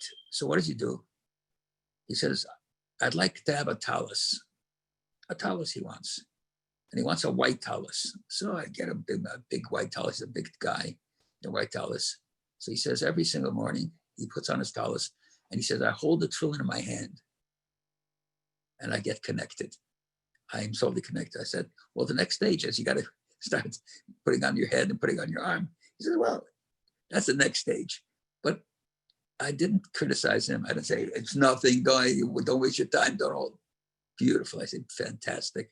He has this, he feels that there's something there. There's an energy, there's a holiness to film. The next step is that way. There's no question that you don't always get a yes answer. Today, it's much easier than before. When we first went on Shlichus, America Shlichus, was Tafshin Chof Hey. I went with Rabbi Leibel Shapiro, who was my chavrusa at that time. So we went on America Shlichus to a bunch of cities, and we said to ourselves, do we want to give the Rebbe a matana? It was Tafshin Chof Hey. The Rebbe was saying Kaddish for the Rebbetzin, and every Shabbos there was a Farbrengen, if you remember that time, the Rashi Sichas, and we didn't want to go, and Chadakov told us that we're causing the Rebbe Agbas Nefesh, because what do you mean not to go to America Shlichus? The Rebbe feels responsible because of the Farbrengen to not go to America Shlichus. So we went to America Shlichus, and we went for 3 weeks. We went to Milwaukee at that time, and Sheboygan, and St. Paul, Minneapolis, St. Paul, and then Winnipeg, that whole middle Midwest and up north. In any case, so we made up ourselves that we're going to bring the Rebbe a gift of putting on 30 pairs of film with 30 Yidden. That's what's going to be our gift. We worked so hard. In order to put on film with 30 Yidden, I think we had to ask at least 150 to put on film. Nah, it's not for me. Today, to get 30 people to put on film, you have to ask 35 maybe. Everybody's open. The Rebbe opened the door for us. It's a whole different experience today. Today, people want to have that tangible connection, a tangible relationship. And if you don't, believe me, like the Friedrich Rebbe says, the toughest thing is Shana Teva Medeisa Bativim. Change your nature, turn your nurture, whatever. However, there's two gifts, isn't that? He says, and it's the toughest thing for a person to do. And if you don't believe me, try it. The Rebbe changed the nature. It's a whole different world today. And all you have to do is try it. Make up to yourself. You say to yourself the night before you go to sleep, today I'm going to share a word of Torah with every person that I'm going to talk to. Make it a point. It's going to be successful. Today I'm going to ask at least 1 or 2 people to give me the Jewish pledge, which is Torah, Tefillah, Tzedakah, the 3. I'm with them. I'm with the way it stands. And make it simple. Send them a book. I sent out probably already close to maybe 1,000 books of daily wisdom, because it's very simple. It has a nekuda from the Parsha, the language of the Parsha, and then it has a nekuda from the Rebbe. And it's less than 1 page each one. So it's never more than 2, 3 minutes, 4 minutes maximum. And it's very readable. It's very accessible. And people love it, Parsha. They love it. And eventually they'll go from that, they'll go to Tanya, they'll go to Chumash. I ask people, have you ever read the Bible? No. I said, do you know that 85% of Christians have read the Bible? 85% of Jews have not read the Bible. Most Jews have never read the Bible. Can you imagine? It's your source book of your identity. You never read the Bible. How's it possible? You don't know the stories. I said, it's fascinating. So you get them to start reading the Torah, just reading Chumash Pashut. And you give it to them a nice translation. There's so many translations now available. Don't tell them not to learn it with commentaries, because they're not going to do it. The book itself, the Chamisha Torah, without commentaries, is less than 200 pages. It's readable, and especially when they start with Bereshit, it's fantastic stories. They don't know anything. They don't know about Avraham, Yitzchak, and Yaakov. They don't know Sarah, Rivka, Leah. Most people, they heard it somewhere that someone told them Abraham and so forth, Isaac, but they never read the Torah. And then the Nevi'im Ksuvim, they never read the Nevi'im Ksuvim. It's fascinating, a fascinating part of our history. Unfortunately, most Yeshiva Bachim also never read the Nevi'im Ksuvim, but that's a different story. That's a different issue. They said, the Chassidim, that they used to learn a few drachim of Tanakh, of Nach, every single day after putting on a Ben Tom's film or rolling up to Ben Tom's film, or whatever the case was. I don't remember exactly the language. That's the practicality. The practicality is you got to do it. Just do it. Got to get it done. We have two mottos in our shul. It's published on our stationery. One motto is over the top. That's based on this letter from the Rebbe, Hey. And the second motto is get it done. Because sometimes over the top, we're fleet in the himmel. But you don't get it done. You got to get it done. And you have to do it in an organized fashion, which means you make a note the day before. What am I going to do tomorrow? How many people I'm going to contact tomorrow? And you got to wake up early and work a full day. A full day is 12, 13 hours a day or more. Work a full day. And that will alleviate many issues, will alleviate problems of raising funds and so forth. The more you connect with people, it's a whole different experience. I know a shliach from an obscure space went to one of these southwestern states, and he had he said he has maybe a few thousand people in his environment. He said, there is nobody here that has any connection to Jewishness, many years ago. So I made a little partnership with him. And the partnership was that I sent the money to be able to give matzahs to everybody, to send him shalchmanas to everybody. He made contact with at least 1,000 people in that environment. His whole life changed. You just have to get it done. It's doable. Today, you don't have to hit your head against the wall. You ring the bell and they open the door and they say, welcome. Thank you very much for coming. Thank you very much for caring. You're the guys that I'm waiting to see. But at the second time, you have to be very careful. And I just want to say this on the side because I've been exposed to shluchim chats and things of that nature and shluchim environments. You know, sometimes we take certain liberties.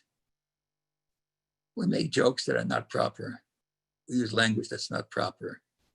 We talk about things that are not proper. They should know when you say something and you behave in a certain way, you at that moment are either giving the Rebbe naches and elevating the Rebbe because they say this is the Rebbe's disciple, this is the Rebbe's shliach, or you're denigrating the Rebbe. They say that's the Rebbe shluchim. Look at these guys. And it happens often. We have to be very careful, because people have told me, Balamatim have told me, how do people talk like that? You know, they use language that's so not nice and so forth, you know, foul language, etc.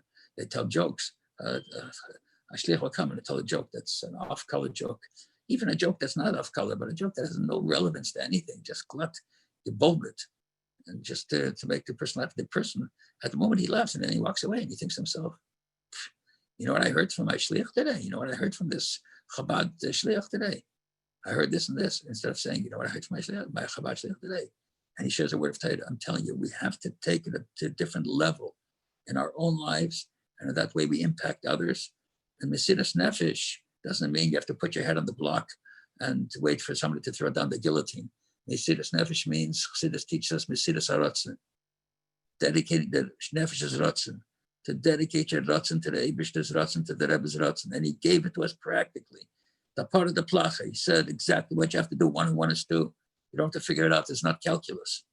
This is simple practicality. And it was l'chaim yidden. We should merit the mitzvah Hashem to do the right thing at the right time. We should all merit to march together with the Rebbe to the Shleim HaKodesh in the building of the Beis Hamikdash Shlishi. And then we'll experience Mashiach in the real way. L'chaim. L'chaim.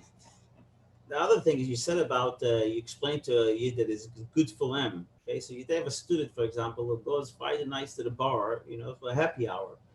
Or, you know, whatever, it doesn't have to be necessarily a student. You know, how do you impact a lot of students, or a lot of people on a larger, telling them this is good for you to be in shul Friday night, you'll feel much happier. Is this, you're talking about the on one-on-one, or, you know, to give a more practical example, how do you impact a large amount of people, convincing them it's good for them to come for Shabbos dinner, or any other thing, any other way that people are doing it, not necessarily students? You have to explain to them, primarily, if you're doing it one-on-one, it's a little bit easier. If you do it in a crowd, primarily you have to give them an appreciation for spirituality. Today, people understand spirituality. What's spirituality? It has to have some tangible connection, spirituality. It's not just an abstraction, spiritual spirit. So you know yourself that a person has a life force. A life force is something that's beyond our comprehension, like the Higgs boson, like the God particle, like the epigenetic. Today, there's language in science, there's language in the world that tells you the power of spirituality in the most powerful, significant way. And you say, you come to this environment, don't say come to shul, come to experience a spiritual moment of the week, to get yourself energized for the week. Then you can do what you have to do. You have to take it away from the conservative language. You have to take it away from the language that they're used to hearing. You got to do it because it's a mitzvah. You got to do it because you're going to enhance your spirituality. And when you enhance your spirituality, you're going to enhance your life. Those are the levels that you need to deal with it with. And again, depending on what the issue is, for example, today, so they did an experiment. I know this is a little sophisticated, but you can check it out. You can Google it. Today, the latest findings, the most advanced thinking patterns in the field of neurology is epigenetics. What's epigenetic? What's an epigene? So they know that you cannot change your genes. You cannot change your genetic. Your genetic is what it is. And you can't replace your genetic what it is. We don't find it. However, you can control your genetic. You can have power over it. What does it mean? You can suppress certain genes. You can suppress other genes. You can express creative genes. You can suppress despondent genes. You can express a gene of material desire, so to speak, of pleasures, and you can suppress. All genes can be controlled, expressed, and suppressed. How does this epigene go about? So there was a control study done. I think it was in Denmark. Again, you can Google epigene and control study, you'll see. What was the control study? It was about famine. Famine. That people in countries that are used to, from time to time, they don't have crops because of the harsh winters, the harsh weathers.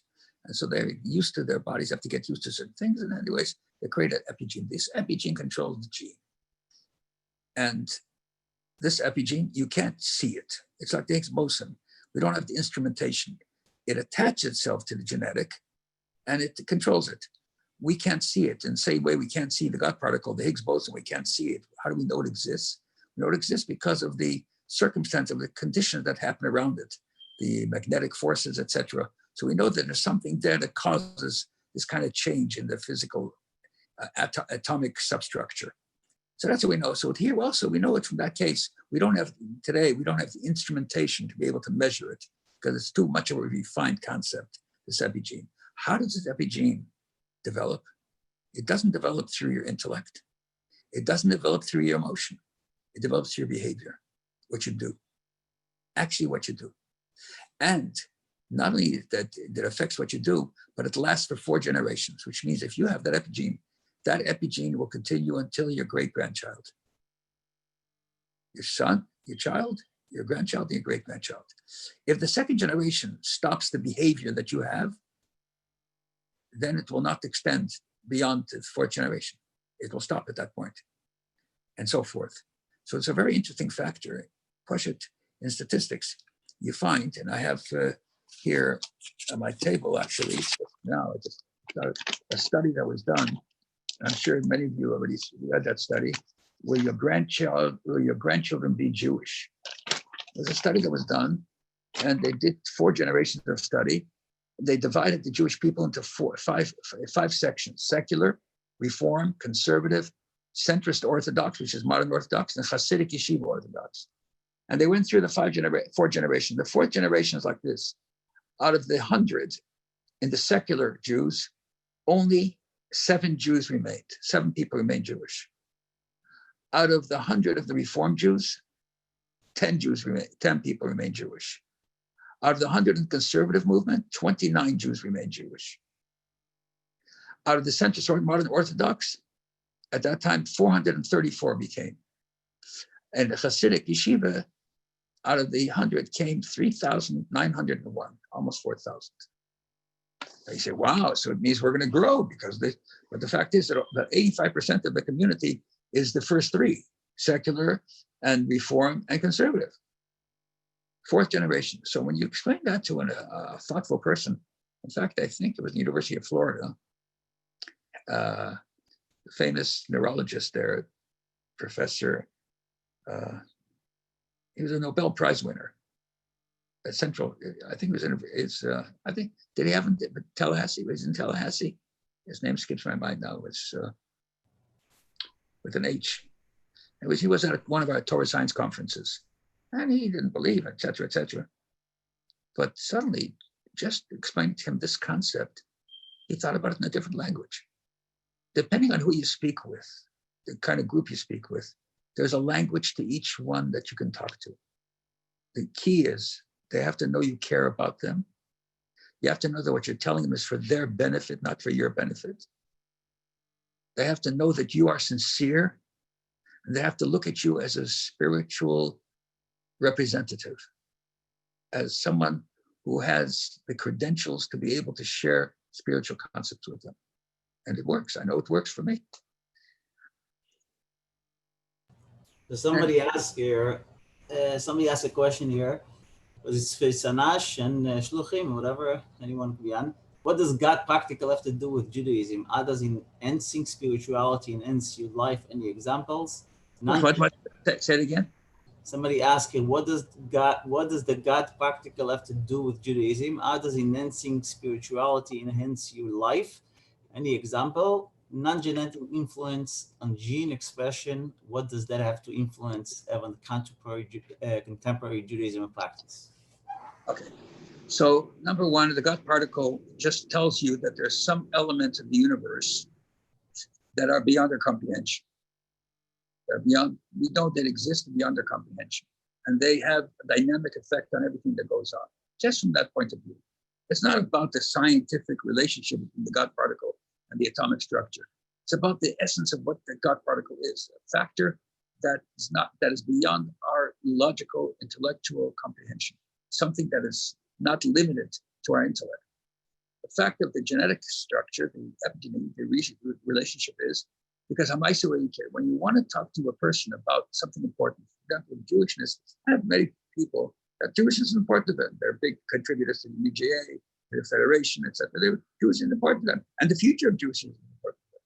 And that's why they give money. They think it's a very important factor. And unfortunately, in most cases, they don't continue that. So you tell them, though, what's the key element that will have that continuity? It's not the intellectual side of Jewishness. It's not the philosophy of Jewishness. It's not, I feel in my heart. It's not that. It's the behavior. That's the key. That's the comparison factor. The comparison factor is the underlying strength and foundational element of behavior, of action. That's the key. And that's why talking about tefillin, I was in Israel with him, etc. Very big, also a giant guy. And he used to be also president of the Federation. So in any case, we spent time together with Shabbos. I took him to the Tzemach show. In fact, we had a meeting with Adin Steinsaltz, Sholom. Big loss, of course, to the whole world, to the Jewish community particularly. So at that time, I asked him about putting on film that week. He says, no. He says, when I get home, he says, I'll put on film. I'll do it with you. Come to my house, we'll put on film. Anyway, so we got back to Miami, and it was just after the 9/11, and I called him up. Okay, come on over. He said, listen, I like you very much. You're a very nice guy, etc., etc. Give me all these nice compliments. He says, but to me, I don't understand anything about it. It will mean nothing to me. It will have no impact on me. He said, why don't you send me some books that can describe what tefillin means? And let me read about the philosophy of tefillin, how it affects you, etc., etc. That will make an impact on me. He's a very intelligent man. But putting on tefillin means nothing to me.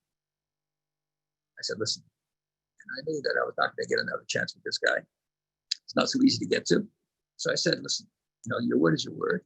You said we're going to put on tefillin. We're going to put on tefillin. He said, okay, so I'm going to keep my word. I'm just giving you better option that would be more meaningful to me. So I said, I understand and I appreciate what you're saying, and I'll send you books, but right now we're going to wrap the film. We made our deal. Anyways, I went out in this backyard, overlooking the water. It was very nice. All of his art hanging around. I put on film with him. I said, I told him, I said the Shema with him in Hebrew, and then I made him read it in English. I said, now in your own words, pray to Hashem. Do whatever you want. Think to yourself that there were many Jews that were murdered that would be love to put on film, they can. And maybe on some level you're connected to them and so forth. Anyway, closes his eyes and prays like maybe for a minute, 2 minutes, I don't remember exactly. And he finishes, he goes, okay. So I take off the film. I said, I want to give you 3 options. Please answer. You don't have to tell me details, just answer. Were the tefillin a negative experience, wrapping them? Were they no experience at all? It means nothing. It is just neutral, or was it a positive experience? He seconded it. He says, definitely a positive experience. Action is the key. That's the practicality. That's why in the early years, when the Esha Torah and all these organizations say, we got to learn with people, we got to get the episode put on film with a Jew, just take his arm and wrap film with him. I Jew, you Jew, like Mental Football said on a Jew on a plane. Let's wrap film together. Let's do something practical. Nasiv and Ishma is not just a word. It's a fundamental aspect in life development. And that's why I relate it to the epigenetics. It's not about the epigenetics in terms of affecting the genetic of a Jew. It's affecting the fact that action, behavior affects the person in a more dynamic way than anything else. And if you talk about the spirituality, the behavior evokes a spirituality that thought and intellect will never evoke.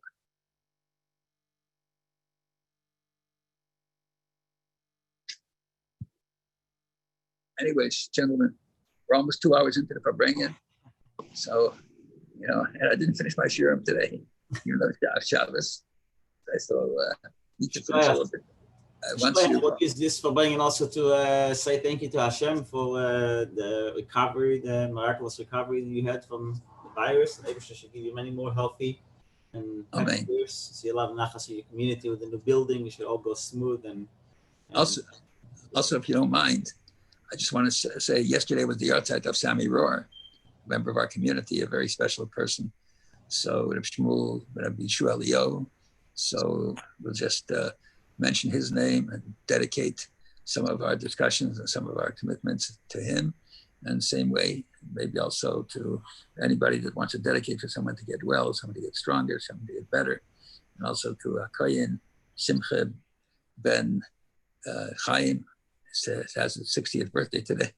Also a very nice thing to dedicate. And I'm sure that every person on the line in Anash or Shluchim also have somebody that'd like to participate and dedicate it. And the key is, if we walk away from this Farbrengen to do, when I had a Yechidus with the Rebbe, with the Young Leadership Cabinet of DJA, 1974.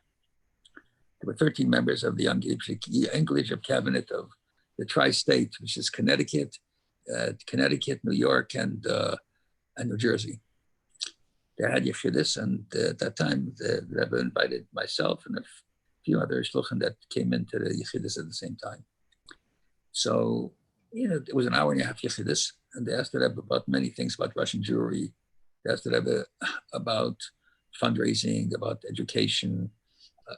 There's a wide about the Holocaust, the normal questions. They were sitting, they brought chairs into the Gan Eden Elyon, and they were sitting in folding chairs, and we were standing in the back. And an hour and a half after the Rebbe finished, an hour and a half, the Rebbe said to them, to these people, I had a tape of it. Someone made a Chassidic neighbor for me and stole the tape. I think it's been published somewhere, but one of the people the head of this program, he made a recording and he gave me a tape. I can't find, anyways, whatever. So at the end, the Rebbe said, during this evening, he says, you've asked me many questions and I tried to answer them to the best of my ability. And I hope that it was satisfactory to you to some extent. He says, but since you asked me many questions, I now want to have the right to ask you a question. says, so they were sitting, what's the Rebbe going to ask? He says, at that time, he says, the Rebbe said, I'm 72 years old. And he says, tonight, before I go to sleep, I hope and pray to Hashem that I wake up tomorrow morning, I'll be able to do one thing more or one thing better than I did until now. And for that reason, I have the right to ask you to do the same. So if this Farbrengen, we wake up tomorrow morning, we do one thing more or one thing better than we did until now, then it was an effective Farbrengen. It could be, you could have had a better Farbrengen, you could have had a better speaker and so forth. That's a different issue. But today we spent a few hours together in honor of Chof, in honor of the Rebbe, in honor of this important factors, in honor of Reb Leivik. And if we can do one thing more, one thing better, not only tomorrow, but every single day that we go to sleep, when we wake up in the morning, then we'll look back and say, the Farbrengen was something meaningful for me. I'm going to try to do the same. There's one very practical thing that I know inspires me a lot. We all learn in Chitas, and in the Van Malchus that they're printing, everyone can make a membership. You can get it online. You can print it online. You can learn it online. It's available at vanmalchus.org. They put the Chitas with the Rebbes every day of the week. They put the Rebbes some like just like in Chitas with Rashi. They put few thoughts from the Rebbe, few inspirational thoughts from the Rebbe, wishing the Rebbe about the daily Chitas. I find it very, very inspirational and really practical lesson to life from there. So if anybody wants to take advantage of that, it's available online free, and Mama should be living with the Rebbe every day. Shpech, Rabbi Lipskar, thank you. And shekayach to you for arranging this. It's very nice of you, and thank you for inviting me. And I hope that it affects me, like the Rebbe said in the letter, that it affects him and those that are participating. It's like you said about the Alter Rebbe saying to the seed, what can you do for the Eibusher, not what can you do for yourself.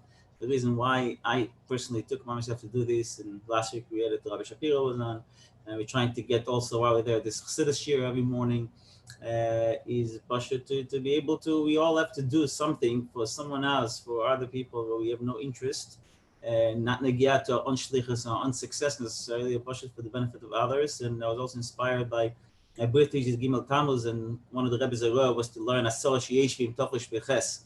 And the Friedrich Rebbe, they talk about how through association, basically Matera, we bring all the brachas that we need to our life, Gashmius and Baruchnius, and even we talk about Tikkun Amidus, and we talk in our own midas, that by getting association to sit and learn Torah, this is a tremendous schus. So Shprech, thank you for making it happen. And I'm going to zoom on. If anybody wants to speak, to continue the Farbrengen, you're welcome. And Shprech, Rabbi Lipskar. Rabbi Lipskar. Yes. And I just want to personally say you inspired me with your story. You mentioned that the Rebbe asked you about the woman. Yes. Who am I speaking to? To Shmuel Lipskar here at UM. Very nice. There's a student over here that wants to do tefillin every day, and I keep on forgetting to get him a pair of tefillin. He's coming Monday, so I'm going to make sure this week to get him a pair of tefillin. Of course. He wants to put on tefillin every day, and you waited until now. Okay, listen, let's not talk about spilled milk. Let's talk about transforming it. No question. Yashikech, that at least we have one achlata teva, so that's fantastic already. One of the things they used to remember when we were yeshiva in Bochum, we used to come to your shiurim. We had the famous Tuesday night shiur about Parsha, and then it was recorded on tapes. For a while, I would take these tapes and I would listen to them in my car because they helped me a lot how to bring these ideas, a lot of from the Parsha in a very practical way to people. So thank you for this inspiration. Is this shiurim still going on? Yeah, I have now. I learn every Tuesday night. I learn a sicha and text. I take one of the sichas, Likutei sichas, and I learn a textual sicha on that week. And we have a whole group of people that come together, maybe between 40 and 60 people every week, and we go through the text. I don't read it in Hebrew, I read it in English, but I translate it's almost a word for word, kind of, not word for word that way, because you have to also kind of give it a little bit of interpretation. But I learn a sikha a week, and people who are on it, they are very excited about it, very excited about it. I also do something else that's very interesting. You give them a copy. You don't give them a copy. You don't give them a copy. You give them a copy of Zealand. No, because it's in Hebrew or Yiddish. I don't give them a copy, but I just discuss with them.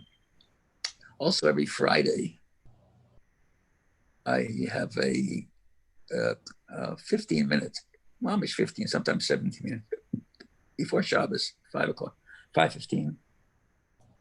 And I'm always surprised at how many people come on that 15 minutes. And just give them a word of inspiration of going to the Shabbos, what's going on in the week. It's a very effective way of just A, keeping contact and so forth, and B, sharing a word. For 15 minutes, people have time. And again, as you know, the Zoom, in my experience here, in our Sholom experience, we have an average of 7-8 Zoom classes a day from the shul in different subjects, starting at 7:20 in the morning, Chassidus. They finished learning Pekeh, they finished learning, they're now learning a Chotsu. And prior to that, they were learning the so they have every morning between 20, 25 people that learn. Then you have various classes. You have Daf Yomi, then you have one Perek Rambam a day, and then you have Tanakh and so forth, and you have Sichos and Parsha. So under normal circumstances, before this COVID, we had generally, in all those classes, there may be a total of maybe 100 people, 110 people. Now, among all the classes, at least 250 people a day. So everything, people, it's easy enough to drive. You don't have to park your car. You just open up your phone or your telephone or your computer, and you have a class, any class you want. So again, we need to start taking radical advantage of what's going on. I know there's general classes that go on, which means international Zoom classes and so forth that we've had, that head has, and the Tminim that make it, the various larger grouping classes, but each one of their own community, even to have, besides the classes that I have every day, I don't give every day a class. I give a class 4 times a week, including this 15 minutes. The other times are an hour each and so forth. But beyond that, on a daily basis, every single day, I have a Zoom class learning, nothing else, with at least 3 or 4 Balabatim every single day. And they look forward to it. Sometimes it's 15 minutes, sometimes it's a half hour, sometimes it's 10 minutes, sometimes it's an hour. It doesn't matter. And because you address it, you are able to address it to them on their level, and also you structure it that it's comfortable for their time, it's fine. It works. Sometimes in the evening, sometimes in the daytime. Just a few minutes. Anything particularly suggest to learn with people that are beginners or non-beginners, but this, to be mashpia on them? I tell you, the best thing that I find learning with people, the best thing on one-to-one basis that I find is most effective is Tanya. The reason I'm saying Tanya is because people now are interested in how they operate, why they get angry. People today, anybody that's anybody, it goes to a psychiatrist, goes to a psychologist, goes to counseling, etc. Tanya is a spiritual biology of your inner structure. It tells you how you work, how your mind works, how your heart works, how you're affected, how your behavior works, your emotional structures. It explains everything. And especially, you have to, the first chapter, for example, when you start learning Tanya with a person, it's not just the learning of the text itself, but you extract from it. For example, when I start learning Tanya, you said just right. So you say you have to recognize that your life in this world is a continuation of an existing presence. That you're not someone that just came around today and you're trying to find out who am I here. You are part of a continuity of a long period of existence that emanates from your soul structure, which is very important. Just that concept, or the concept of two neshamas, which radically changes so many perspectives. Instead of a person feeling that he's a hypocrite or he's Jekyll and Hyde, you realize that this two neshamas, it evokes a different kind of perception, and it obviates the normal kind of psychological issues that people have. Just those two concepts itself, and so forth. And then, you start about you start talking about it, and they start to realize it when the Alter Rebbe, for example, gives the Muslim Vedic base right away of the child emanating from the brain of the father. It doesn't emanate from the lower extremities. The brain of the father creates a kind of a electrical process that charges down your spinal cord, and it cooks the seed in the lower extremity, and that causes the birth, but it starts in the brain. When they start to think about it that way, and just the simple things that the nails of a child and the hair of a child emanates from the brain of the father. And then you talk about the fact that we're related to God like we're children. I'm telling you, I learned Tanya with people that they've never learned Torah, never learned Torah. How do you learn with them? Do you give them a text? Do you go through the text with them? Yes. And how do you find them accepting the tzaddik, Rosh, things that are irrelevant to them and to life? It's totally relevant to them, because they know there's such a thing as a righteous person. They don't think there's a negative person. They just don't have the levels of identity, because they don't realize that a negative person is not someone who's a bad person.